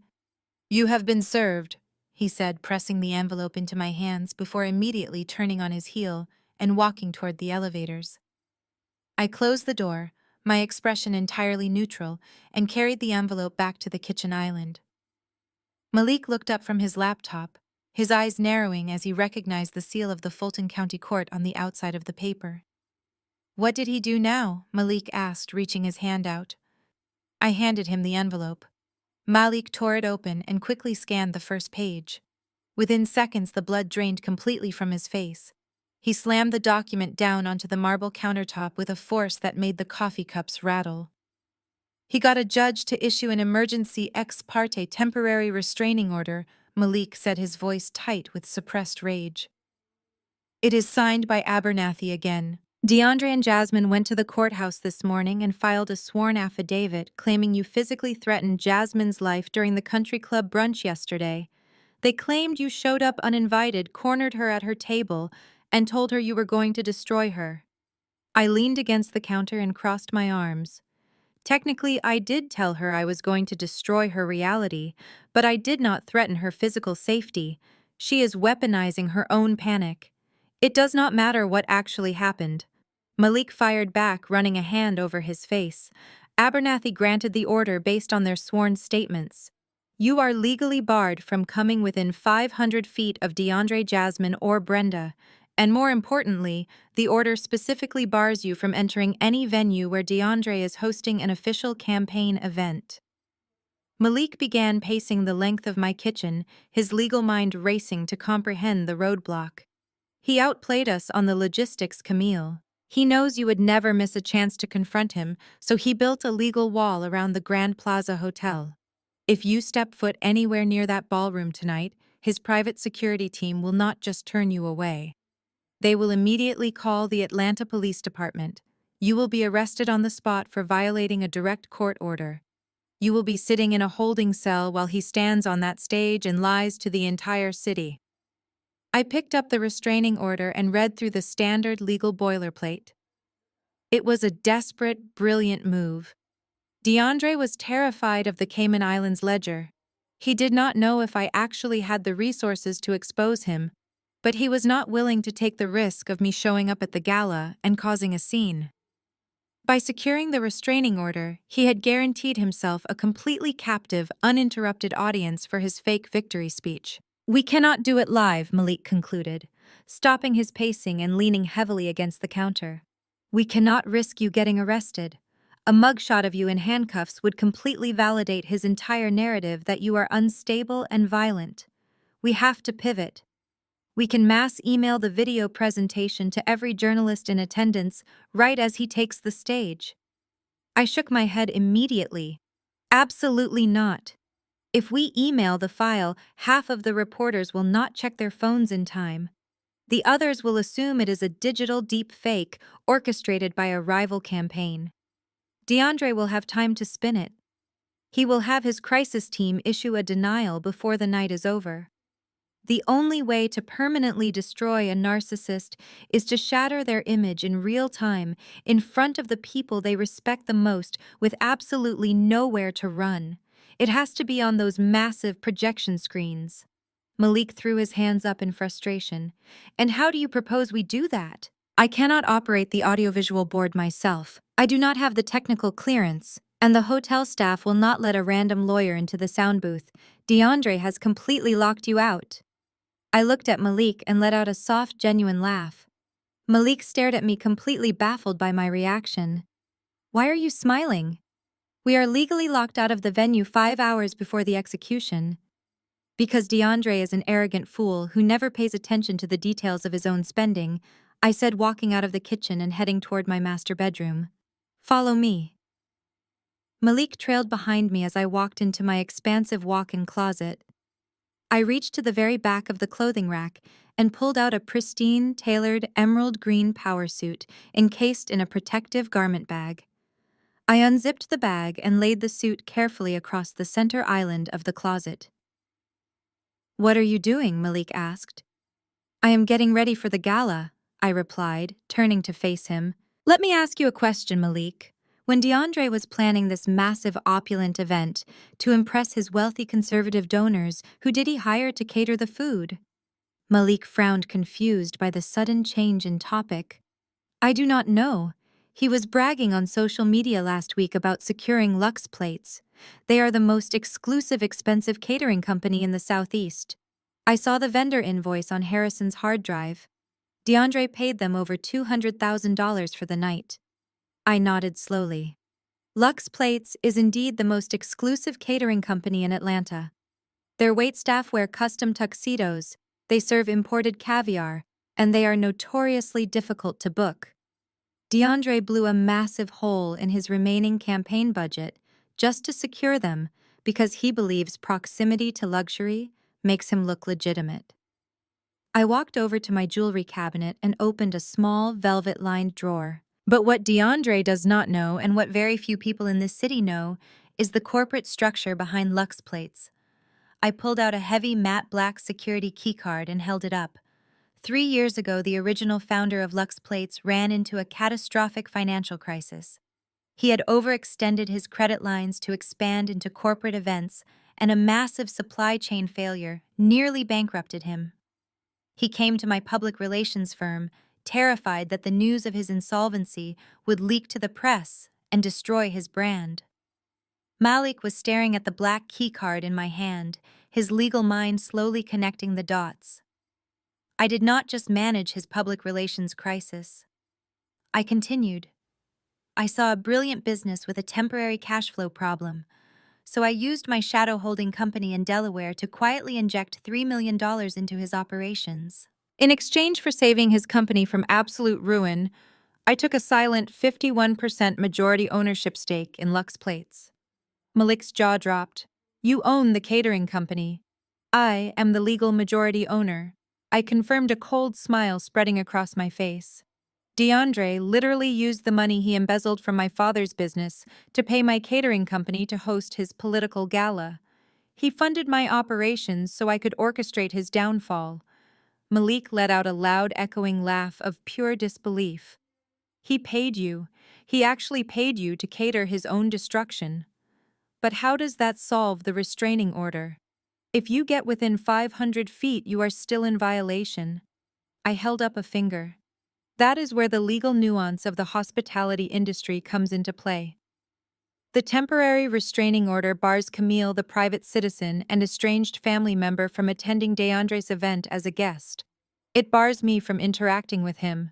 But the Grand Plaza Hotel is a commercial venue. Tonight, my catering company is the contracted primary vendor operating within that commercial space. As the majority owner and chief executive of that vendor, I have absolute, unimpeded legal authority to be on the premises, to inspect my staff, and oversee my business operations. Malik immediately recognized the loophole. It is an occupational exemption. As long as you are entering through the employee access points and functioning as the vendor, his personal restraining order cannot supersede your commercial right to access your own contracted worksite. If his security team tries to have you arrested, they are actively interfering with a multi-$100,000 commercial contract, which exposes both DeAndre and the hotel to a massive civil liability lawsuit. Exactly, I said, slipping the black keycard into the pocket of the emerald green blazer. I am not walking through the grand front doors of the hotel where his personal security guards are holding clipboards and checking guest lists. I am driving my car into the subterranean loading dock. I am swiping this master keycard, which grants me access to the service elevators, the commercial kitchens, and the secure catwalks. DeAndre's guards work for him. The hotel security works for the venue. And tonight the venue answers to me because I am providing the entire infrastructure for their event. We spent the next hour reviewing the architectural blueprints of the Grand Plaza Hotel ballroom, which I had easily obtained from my catering logistics team. The layout was perfect. The main ballroom floor would hold 500 guests, dozens of media cameras, and a massive stage. Directly above the stage, suspended in a glass-enclosed balcony, was the master audiovisual control booth. The only way to access that booth without walking through the main ballroom was to take the rear service elevator from the kitchen up to the fourth-floor catwalk. I will enter through the loading dock at exactly 7 o'clock. I instructed Malik, pointing to the blueprint. The event starts at 6, but the first hour is just cocktails and networking. DeAndre will not take the stage for his big announcement until 8. That gives me a full hour to bypass the kitchen, take the service elevator, and secure the audiovisual booth. And what about me? Malik asked. You are going to walk right through the front door as a paying guest, I replied. Harrison bought a VIP ticket under a corporate alias before he quit the campaign. I transferred it to your name this morning. You are going to stand in the back of the room, sip a glass of expensive champagne that my company provided, and wait for the show to begin. And the authorities, Malik pressed his tone, shifting back to absolute seriousness. I have a contact at the local field office of the Federal Bureau of Investigation, I said. I will send him the encrypted files containing the wire fraud evidence at exactly 7:30. By the time DeAndre takes the stage at 8, the federal agents will have already verified the offshore account numbers. They will be waiting outside the ballroom doors before DeAndre even finishes his speech. Malik nodded, fully satisfied with the airtight nature of the plan. He looked at the emerald green suit resting on the island, then looked at me. He thinks he silenced you today, Camille. I turned to the mirror, smoothing my hair back into a sharp, uncompromising style. Let him think that. The loudest sound in the world is the silence right before the hammer drops. Tonight, my stepbrother is going to learn the difference between running a political campaign and fighting a public relations war. He brought a restraining order to a battlefield. I brought the entire venue.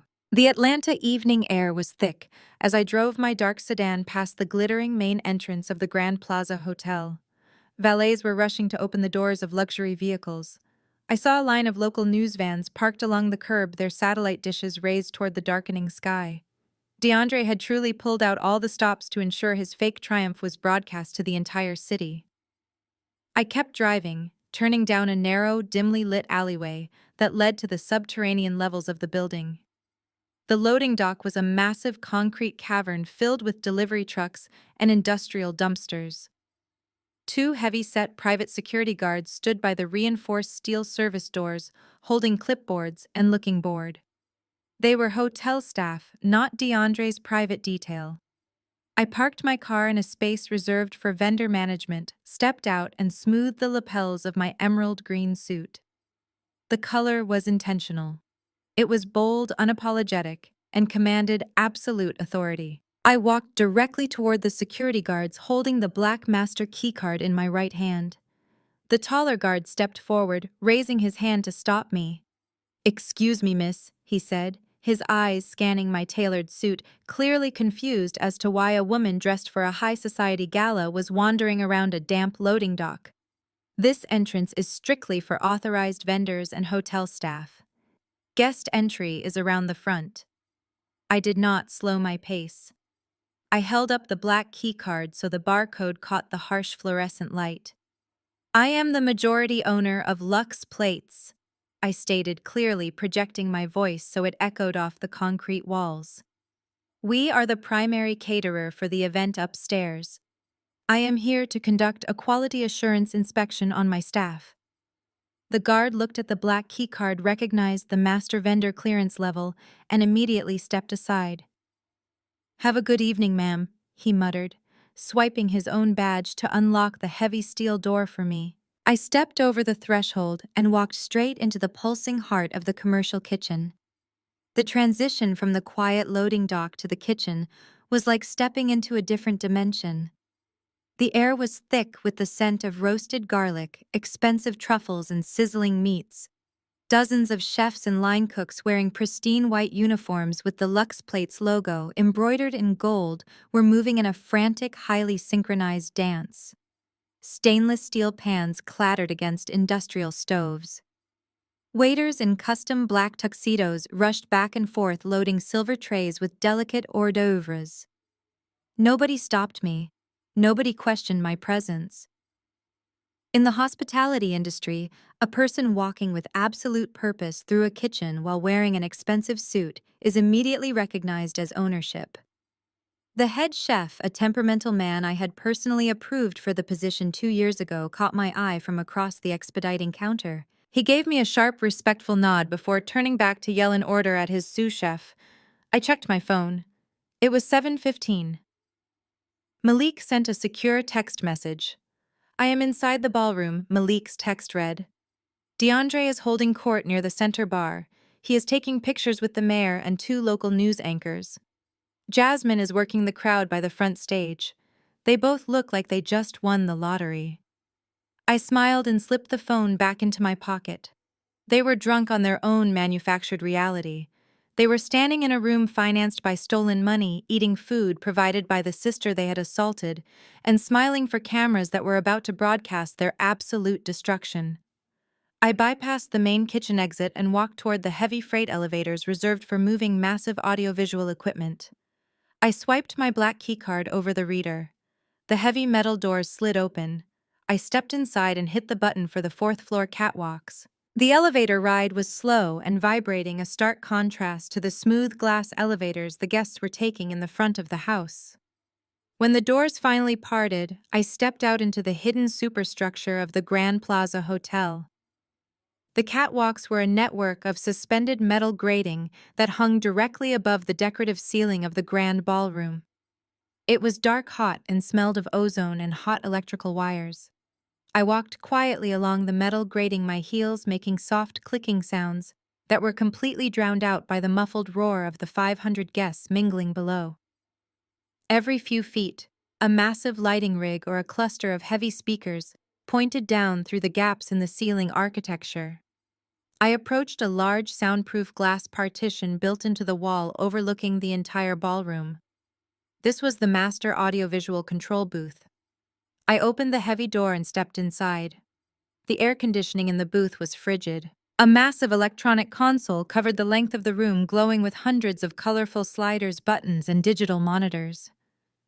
2 technicians wearing black polo shirts were sitting at the console, monitoring the wireless microphone frequencies and adjusting the ambient room lighting. As a standard operating procedure for elite events, Lux Plates did not just provide food, we provided full-scale event management, which included subcontracting the audio-visual technicians. These men were paid by my company. They both turned around in their rolling chairs as I entered the booth. The senior technician, a man in his late 40s with a headset wrapped around his neck, frowned. "Mom, you cannot be in here," the technician said, standing up. "This is a restricted operational area." I reached into my pocket, pulled out the sleek black flash drive, and placed it on the console right next to the master projection controls. "I am Camille, the majority owner of the vendor network paying your invoices tonight. I need you to load this drive into the primary projection queue." The technicians exchanged a nervous glance. The senior tech looked from the flash drive to my face. "We were given a strict run of show schedule by the campaign manager," he explained cautiously. "There is no external video presentation listed on the official docket for tonight. DeAndre is just giving a live speech. There has been a sudden change in the campaign strategy," I said, my voice leaving absolutely no room for debate. "The presentation on that drive is the cornerstone of the candidate's major family announcement. If it is not loaded and ready to play the exact second he takes the stage, this entire event is a failure. And I assure you, if this event fails, Lux Plates will not be issuing your final payment." The threat of a withheld payment in the event production industry is the ultimate motivator. The senior technician did not argue further. He picked up the flash drive, plugged it into the master server, and typed in a series of commands on his keyboard.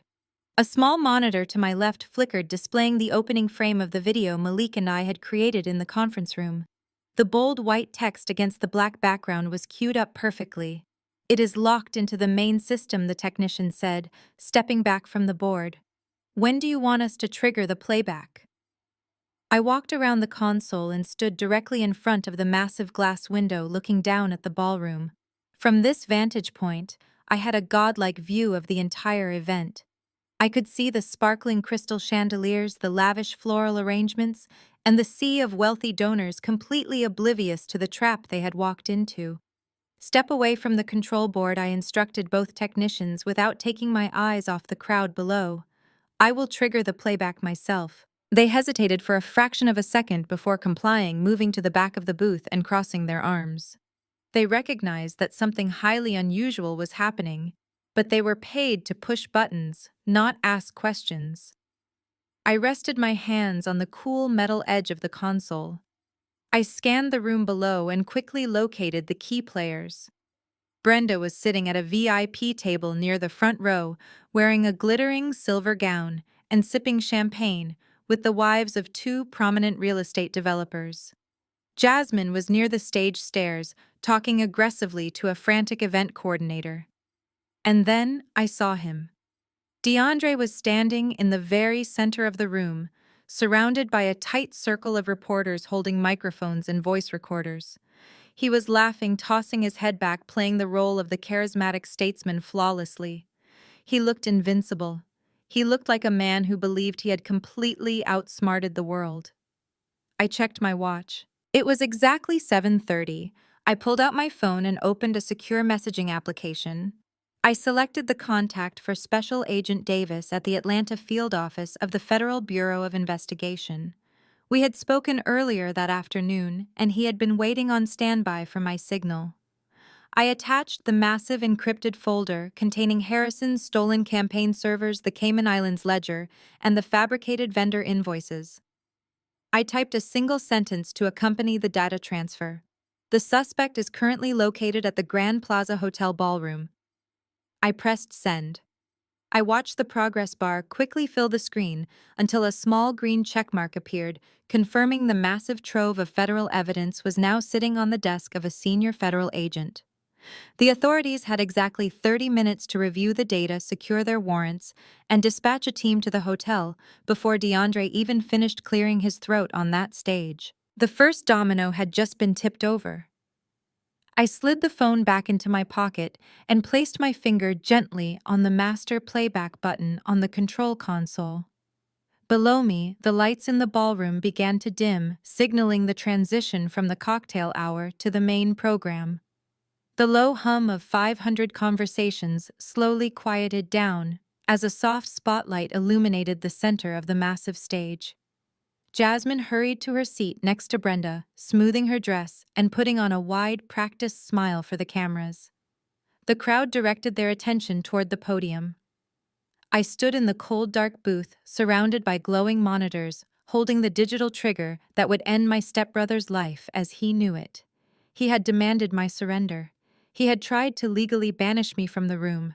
He had no idea I was the one controlling the lights. The spotlight tracked DeAndre as he confidently strode across the stage toward the clear acrylic podium. The ballroom erupted into polite, wealthy applause.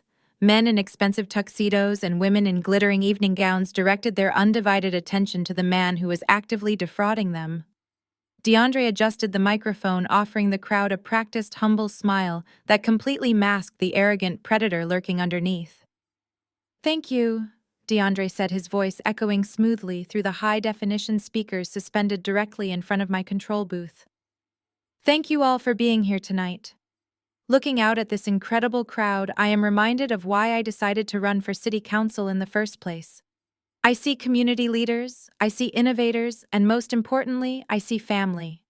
I stood in the darkness of the audiovisual booth, my hands resting lightly on the control console.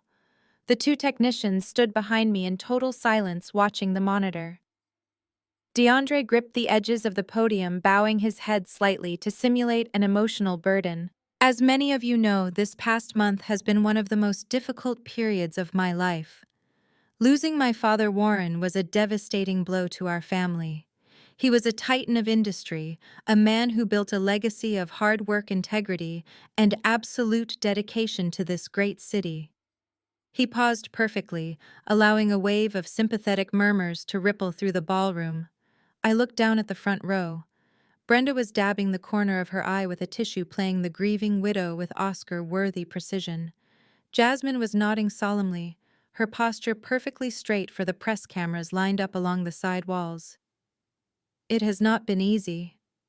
DeAndre continued, his tone shifting from sorrow to a manufactured resilience. "There have been rumors circulating in the press. There have been unfortunate, painful family disagreements that have spilled into the public eye. When a great man leaves behind a massive legacy, the stress can sometimes overwhelm the people who are struggling to process their grief. But my family believes in forgiveness. We believe in moving forward, and we believe in honoring my father's vision for the future of Atlanta." I felt a cold rush of adrenaline course through my veins. He was laying the groundwork. He was painting my fabricated surrender as a tragic consequence of grief, positioning himself as the benevolent patriarch who was gracefully picking up the pieces. "That is why tonight is so special," DeAndre said, raising his voice slightly, injecting it with triumphant energy. "Tonight is not just about a political campaign. Tonight is about healing. I invited all of you here to make a major family announcement. After weeks of difficult conversations and legal mediation, I am proud to announce that our family has reached a unified resolution regarding the estate." He paused, flashing a brilliant, victorious smile to the crowd. "And with that resolution, my campaign will be spearheading a massive multi-million-dollar charitable endowment aimed at rebuilding our urban infrastructure, funded entirely by my father's trust." The crowd broke into enthusiastic applause. Camera flashes illuminated the ballroom like miniature lightning strikes. DeAndre was basking in the glory, absorbing the adoration of the elite donors who believed they were witnessing the birth of a philanthropic dynasty. He had taken his victory lap. He had climbed to the absolute highest peak of his own arrogance. It was time to push him off the edge. I did not cut his microphone. I wanted every stutter, every gasp, and every panicked breath broadcast to the entire room. I simply reached out and pressed the master playback button on the console. Instantly, the massive 20-foot LED screens forming the entire backdrop of the stage went completely black. The sudden absence of ambient light caused a brief, disorienting shadow to fall over the stage. DeAndre did not notice immediately. He was still looking out at the crowd, soaking in the applause. Then the presentation began.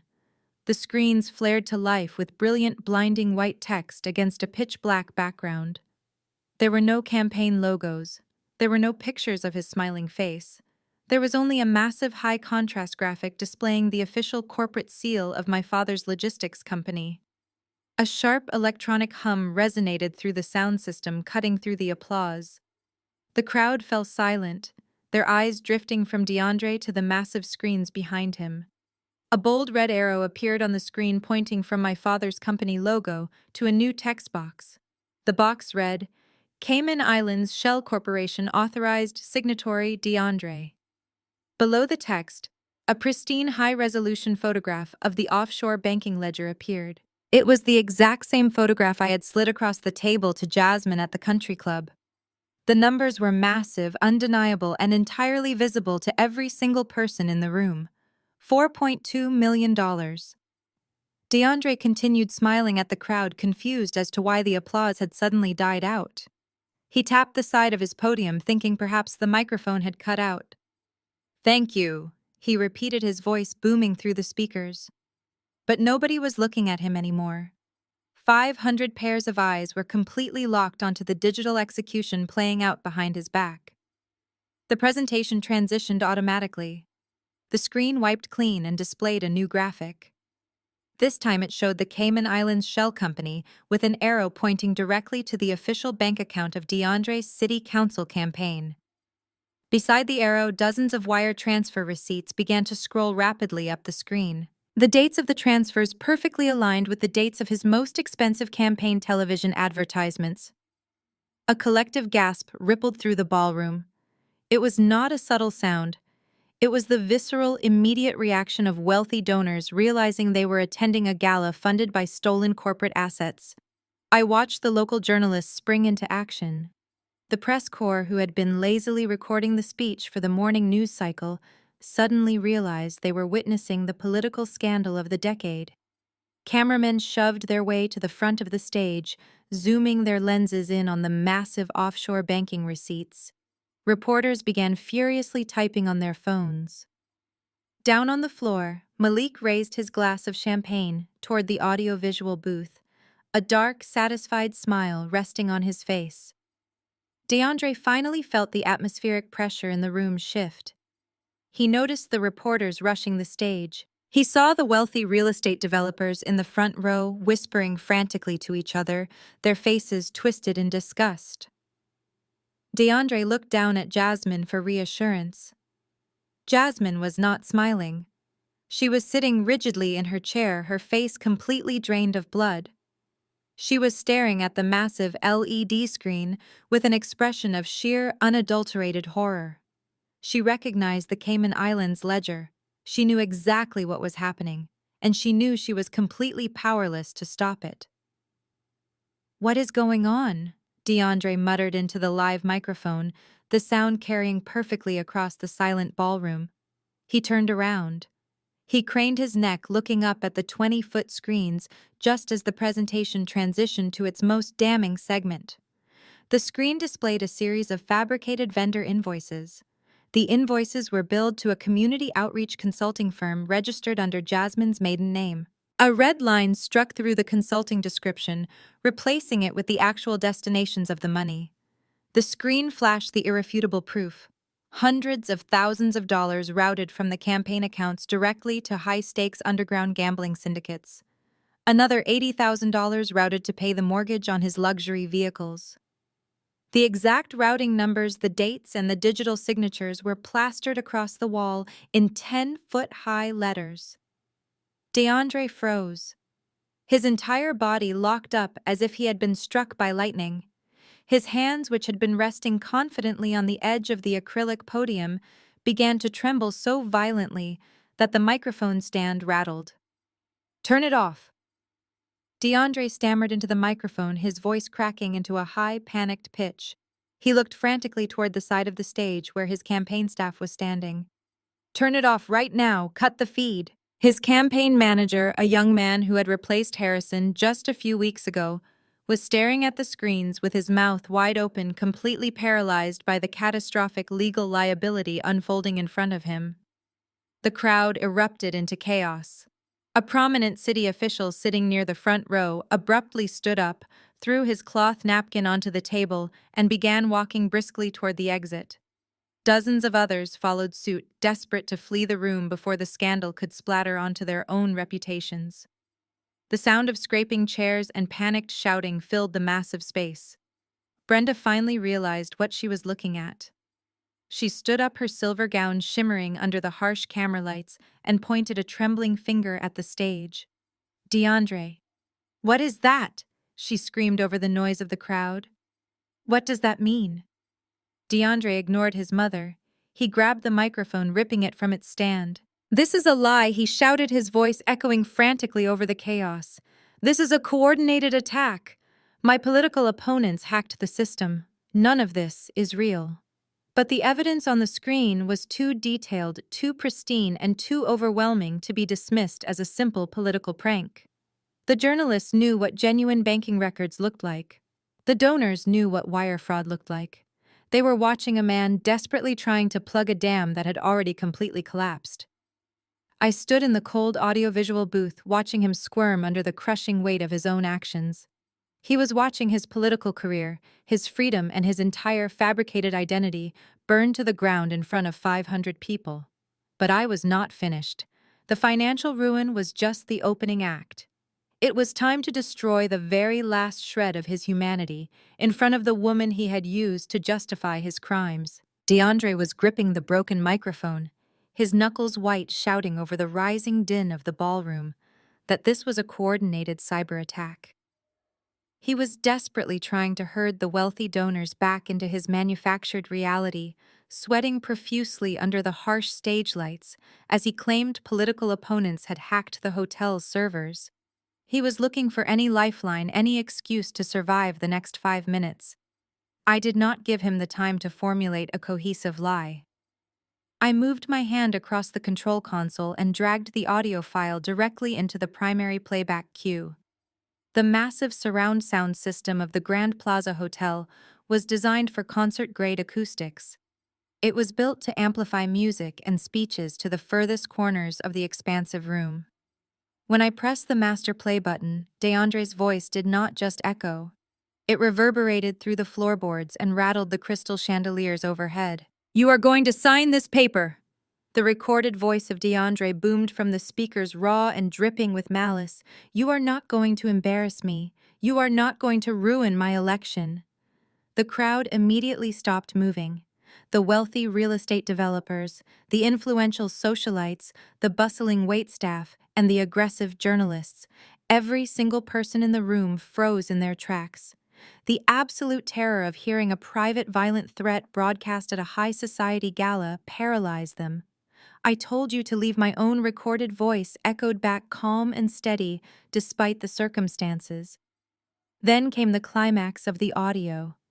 The sickening, heavy smack of a grown man striking a woman across the face blasted through the ballroom. It was followed instantly by the agonizing thud of my body hitting the hospital floor and my sharp gasp of pain. The recording finished with DeAndre snarling that I thought I was too good for the family. The silence that followed in the ballroom was heavier than concrete. The cyber attack excuse DeAndre was trying to spin instantly evaporated into thin air. You can fake a banking spreadsheet if you have enough technical skills, but you cannot deep fake the raw, guttural violence of a man attacking his sister in a hospital recovery room.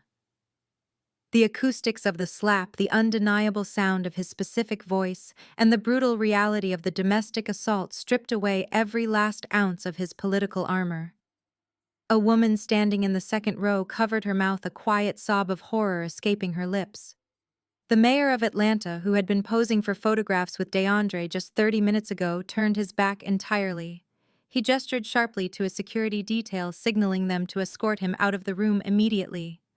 Nobody wanted to be caught in the blast radius of a man who beat women to fund his political ambitions. DeAndre stood on the stage, his mouth opening and closing like a suffocating fish. He dropped the broken microphone. It hit the acrylic podium and rolled off, clattering loudly against the stage floor. He looked at the crowd, his eyes wide and pleading, but he found absolutely zero sympathy. He looked at the reporters, and the camera flashes blinded him. They were documenting his absolute ruin in real time. Brenda looked like she was going to collapse. She was gripping the edge of her VIP table, her silver gown trembling as she stared up at her son. The carefully crafted illusion of her perfect wealthy family had just been violently shattered in front of the exact country club peers she spent her entire life trying to impress. But Jasmine was still standing perfectly rigid. She had known about the assault. She had been in the hospital room. She had helped him cover it up, lying directly to the police officers to protect her future as a powerful political wife. She had tolerated the financial crimes and the violence because she believed DeAndre was going to elevate her social status. I looked down at her from the cold darkness of the audiovisual booth. It was time to show her exactly what her twisted loyalty had bought her.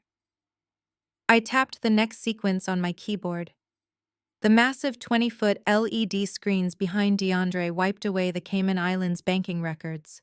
The wall went pitch black for a fraction of a second before flashing an entirely new set of high-contrast graphics. The entire stage backdrop was suddenly plastered with massive high-resolution screenshots of text messages. The contact name at the very top of the projected messages read, "Late Night Strategy." The messages were not subtle. They were brazen, highly explicit, and utterly devastating. The timestamps displayed next to the text bubbles proved these conversations were happening at 2 o'clock in the morning while Jasmine was asleep in their master bedroom. The crowd began to read the messages, the shocked whispers turning into a tidal wave of scandalous realization. The screenshots revealed DeAndre communicating with a 23-year-old campaign aide. He was making promises. Explicit promises to leave his wife the minute the election results were certified. One text message blown up to the size of a billboard showed DeAndre calling Jasmine a necessary political prop who was too expensive to keep around. Another message showed him promising the young aide that once he forced his sister to sign over the trust fund, the money would be theirs to spend on a private vacation to Monaco. Jasmine stood in the front row, her eyes darting back and forth as she read the glowing letters towering over her husband. The color had completely drained from her face, leaving her looking like a porcelain doll about to shatter under extreme pressure. She had compromised her entire moral compass for this man. She had threatened me. She had mocked my independence. She had done it all because she thought she was the mastermind partner in his rise to power. Sitting in that ballroom surrounded by 500 elite members of Atlanta society, Jasmine finally realized she was not a partner. She was a disposable stepping stone. The crystal champagne flute in Jasmine's hands slipped from her trembling fingers. It hit the polished hardwood floor, shattering into 100 glittering pieces. The sharp, sudden sound of the breaking glass cut through the murmurs of the horrified crowd. Jasmine did not look down at the mess. She slowly raised her head and looked up at DeAndre. The pure, unadulterated rage burning in her eyes was terrifying to witness. She did not care about the news cameras anymore. She did not care about maintaining her composure for the wealthy donors. The carefully constructed mask of the perfect political wife completely melted away, leaving only a furious, betrayed woman. Jasmine marched directly toward the stage. She climbed the carpeted stairs with heavy, aggressive steps. DeAndre turned around, realizing his wife was approaching him. He raised his hands, backing away from the podium. "Jasmine, please," he pleaded, his voice cracking over the ambient noise of the ruined gala. "Jasmine, listen to me. It is a setup. None of this is real." Jasmine did not pause. She walked right up to him, raised her hand, and slapped him across the face with every ounce of strength she possessed. The sound echoed through the room, a poetic echo of the violence he had inflicted on me just days prior. DeAndre stumbled backward, clutching his cheek, his eyes wide with shock. The camera shutters from the press pool went into overdrive, capturing the spectacular domestic implosion of the city council candidate. "You pathetic, lying coward," Jasmine screamed at him, her voice raw and entirely unhinged. "I lied for you. I covered for you. You used me." She lunged at him again, grabbing the lapels of his expensive navy suit and shoving him hard against the acrylic podium. The podium tipped over, crashing off the front of the stage and shattering on the floor below. Campaign staff members finally broke out of their paralyzed state and rushed the stage trying to pull a screaming Jasmine away from her husband. Down on the main floor, the exodus had officially begun. The donors were practically sprinting toward the exit doors, terrified of being photographed anywhere near the collapsing candidate. Malik was standing near the back bar, calmly watching the chaos unfold. He looked up at the audiovisual booth and gave me a slow, respectful nod. The legal and public relations warfare we had engineered was executing flawlessly. I stood over the control board watching the security guards struggle to restrain Jasmine while DeAndre cowered near the back curtain. I had systematically dismantled his finances, his reputation, his campaign, and his marriage in less than 10 minutes. I had stripped away every single layer of protection he possessed, leaving him completely exposed to the consequences of his own arrogance. But the final curtain had not dropped yet. I checked my watch. It was exactly 8 o'clock. The 30 minutes I had given the federal authorities were up. DeAndre was currently panicking over the end of his political career and his marriage, completely unaware that he was about to lose his physical freedom. The heavy steel doors of the Grand Plaza Hotel ballroom were about to open one last time. The ballroom was a theater of absolute destruction. The stampede of Atlanta elite was almost deafening. Women in expensive gowns tripped over discarded chairs and abandoned their designer clutches. Men in tailored tuxedos shoved their way toward the exits, leaving behind their half-eaten caviar and their fragile political alliances. Nobody wanted their face captured in the background of a media circus that involved federal financial crimes, stolen trust funds, and illicit affairs. The local journalists, however, were not retreating. They were advancing like sharks smelling blood in the water. They formed a tight, impenetrable barricade around the front of the stage. The camera flashes were blinding, a continuous strobe light illuminating DeAndre's utter collapse. He was backed into the far corner of the stage, his hands raised in a pathetic attempt to shield his sweating face from the high-definition lenses. Two campaign staffers were physically dragging Jasmine down the stage stairs. Her floral dress was torn at the shoulder, her perfectly styled hair was a wild mess, and she was still screaming obscenities at her husband that the reporters were happily recording for the morning broadcast.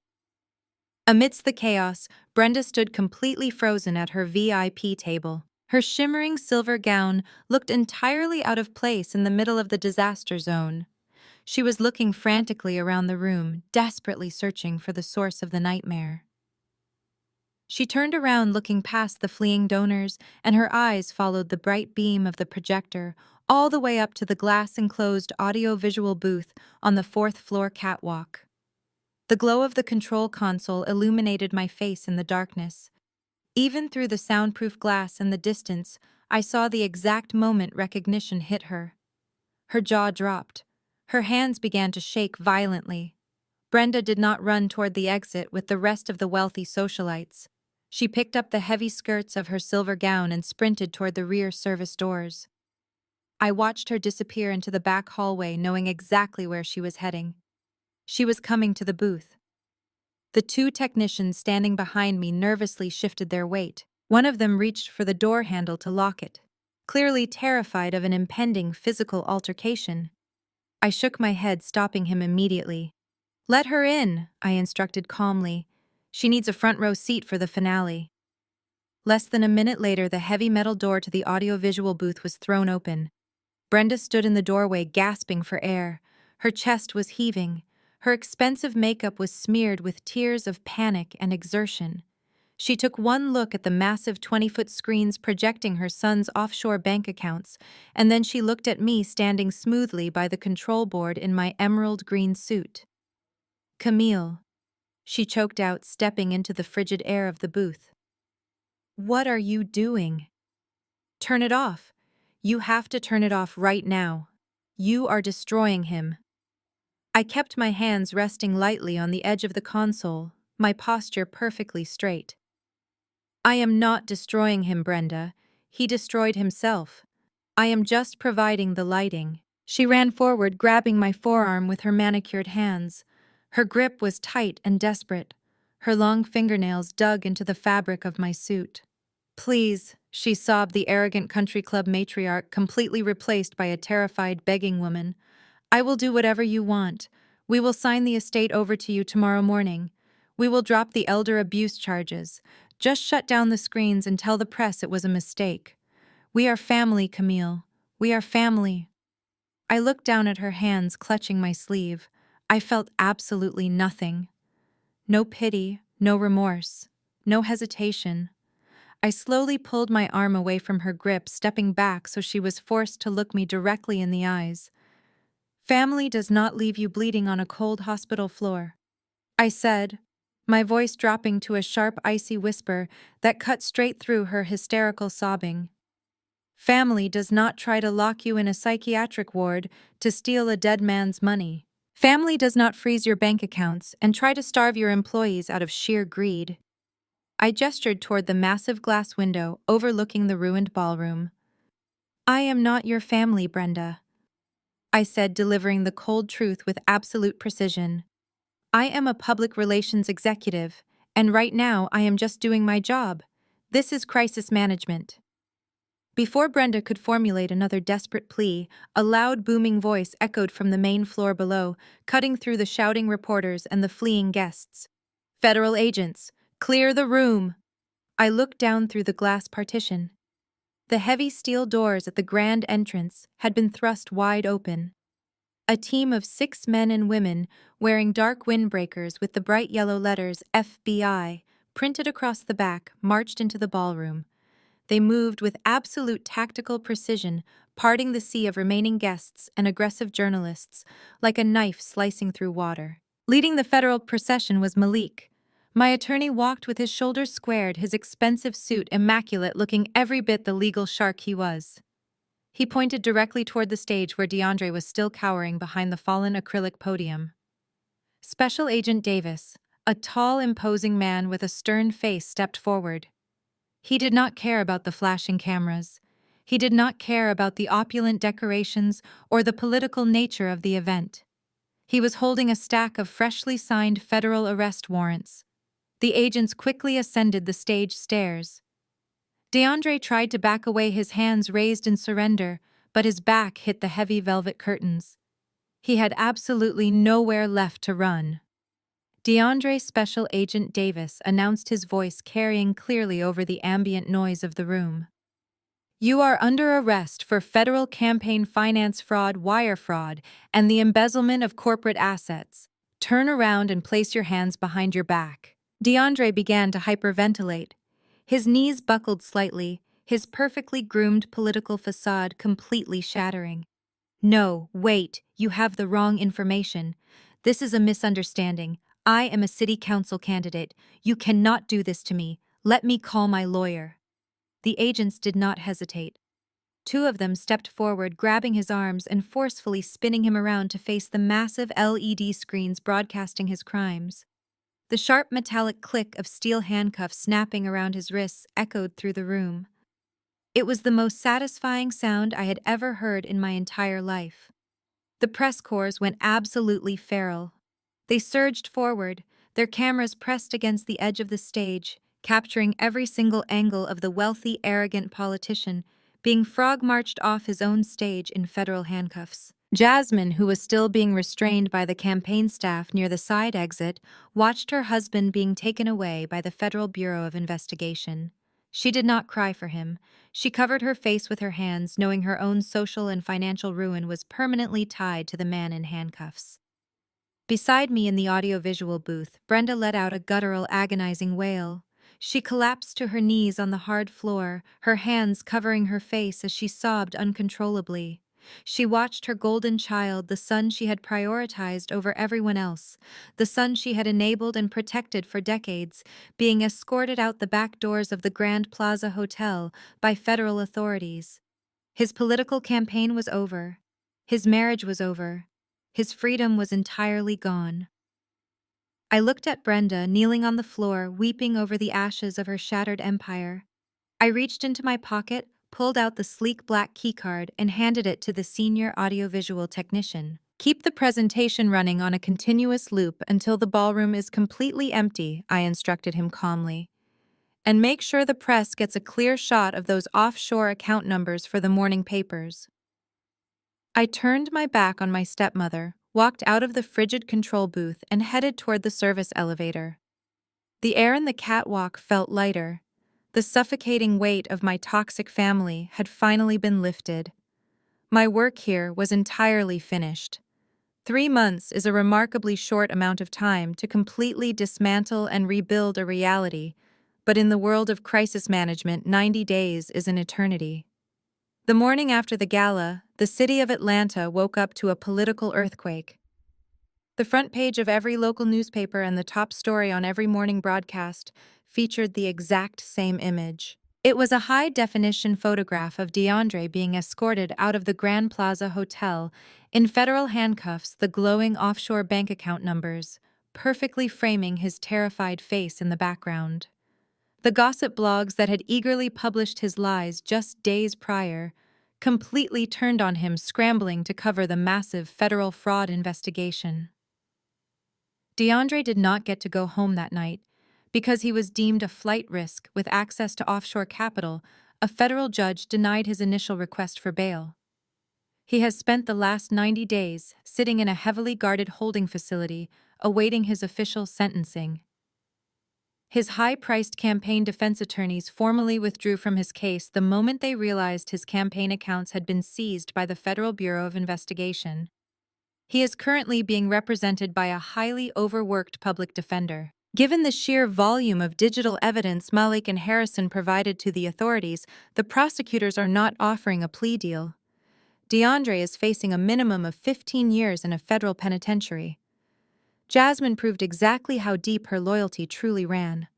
The Monday morning following the disastrous gala, she filed for divorce. She hired one of the most ruthless family law attorneys in the state of Georgia and immediately filed an emergency motion to separate her personal assets from his federal seizures. She played the role of the oblivious, traumatized victim to absolute perfection. Through a series of aggressive legal maneuvers, she managed to drain whatever clean, legitimate money DeAndre had left in his personal checking accounts, leaving him absolutely destitute. She took the designer furniture, her jewelry, and the remaining dignity he had, completely abandoning him to face the federal government entirely alone. But the most satisfying resolution took place in the Fulton County Probate Court. The morning DeAndre was federally indicted, Judge Abernathy mysteriously decided to recuse himself from our family estate case, likely terrified that the federal investigators would start looking into his own golf course alliances. A new strictly by-the-book judge was assigned to the docket. Without DeAndre to fund the legal fees, and with the elder abuse allegations completely evaporating under the light of DeAndre's own criminal behavior, Brenda had absolutely no leverage left to fight the execution of my father's trust. The court lifted the freeze on my personal and corporate bank accounts immediately. But the final blow to Brenda came when my father's true, untampered will was officially unsealed and executed. For 20 years, Brenda had paraded around the massive stone estate in Buckhead, acting as the undisputed queen of the castle. She assumed that upon my father's death, the primary residence would automatically default to her, allowing her to continue hosting her superficial country club luncheons. She was wrong. My father was a quiet man, but he was incredibly observant. He knew Brenda and DeAndre viewed his wealth as an endless ATM. He knew they would eventually squander his legacy to fund their own vanity. The will explicitly stated that while Brenda would receive a modest, heavily regulated monthly stipend to cover her basic living expenses, the primary estate, the sprawling grounds, and the entire property deed were left entirely and unconditionally to me. Brenda was given 30 days by the court to vacate my property. I did not hire a lawyer to deliver the eviction notice. I drove to the estate and handed it to her myself. She was standing in the grand foyer, surrounded by packing boxes, looking older and more fragile than I had ever seen her. The arrogant, condescending woman who had tried to lock me in a psychiatric ward just months ago was completely gone. She took the paper from my hand with trembling fingers. She tried to offer a tearful apology, muttering about how things had gotten out of hand, but I simply turned around and walked out the front door without speaking a single word to her. Silence is the one thing a narcissist can never manipulate. As for my professional life, the attempted smear campaign ended up being the greatest marketing strategy my public relations firm could have ever asked for. The Monday after the gala, the chief executive officer of the regional bank, who had dropped my retainer, called my private office line. He spent 10 minutes apologizing profusely for doubting my integrity, begging to reinstate their contract. The healthcare network followed suit a few hours later. I agreed to take them both back, but I doubled their monthly retainer fees. They signed the new contracts without a single moment of hesitation. The corporate world of Atlanta had watched me navigate a highly public, deeply personal, and incredibly vicious attack without ever breaking a sweat. They watched me systematically dismantle a corrupt politician in real time. My firm was flooded with calls from high-net-worth individuals, massive tech conglomerates, and elite public figures wanting to retain my services. We are currently projecting record-breaking profits for the fiscal year. I am standing on the sprawling marble balcony of my father's estate right now. The property is quiet. The manicured lawns are perfectly still, and the heated swimming pool reflects the deep purple hues of the sunset. I have spent the last few weeks redesigning the interior, pulling down the heavy, pretentious velvet curtains Brenda loved so much, and letting the natural light flood into the house. My physical wounds have completely healed. The surgical incisions across my abdomen have faded into thin, pale scars. Sometimes I run my fingers over them, a quiet reminder of the day I hit the hospital floor and decided I was never going to let anyone push me down again. I am 35 years old, and for the first time in my life, I am living in a home that is entirely mine. I am surrounded by a family of my own choosing. People like Malik who stand by me in the darkest hours, and a dedicated team of employees who trust my leadership implicitly. I do not need my stepbrother's approval. I do not need my stepmother's validation. I only needed to trust my own immense capability. When toxic people tell you the story is not over yet, believe them. They will push you. They will test your boundaries, and they will try to write a narrative where you are the victim and they are the victor. They will use your history against you and demand your silence. Just make sure you are the one holding the pen. Has anyone ever underestimated your ability to rewrite the ending of your own life? Have you ever had to stand up to people who thought they held all the power only to show them exactly what you are made of? Let me know in the comments below. If my journey resonated with you, please hit the like button and subscribe to hear more stories about holding your ground, setting unbreakable boundaries, and taking back your power. Thank you for watching. And remember, your strength is built in the moments they think you are broken.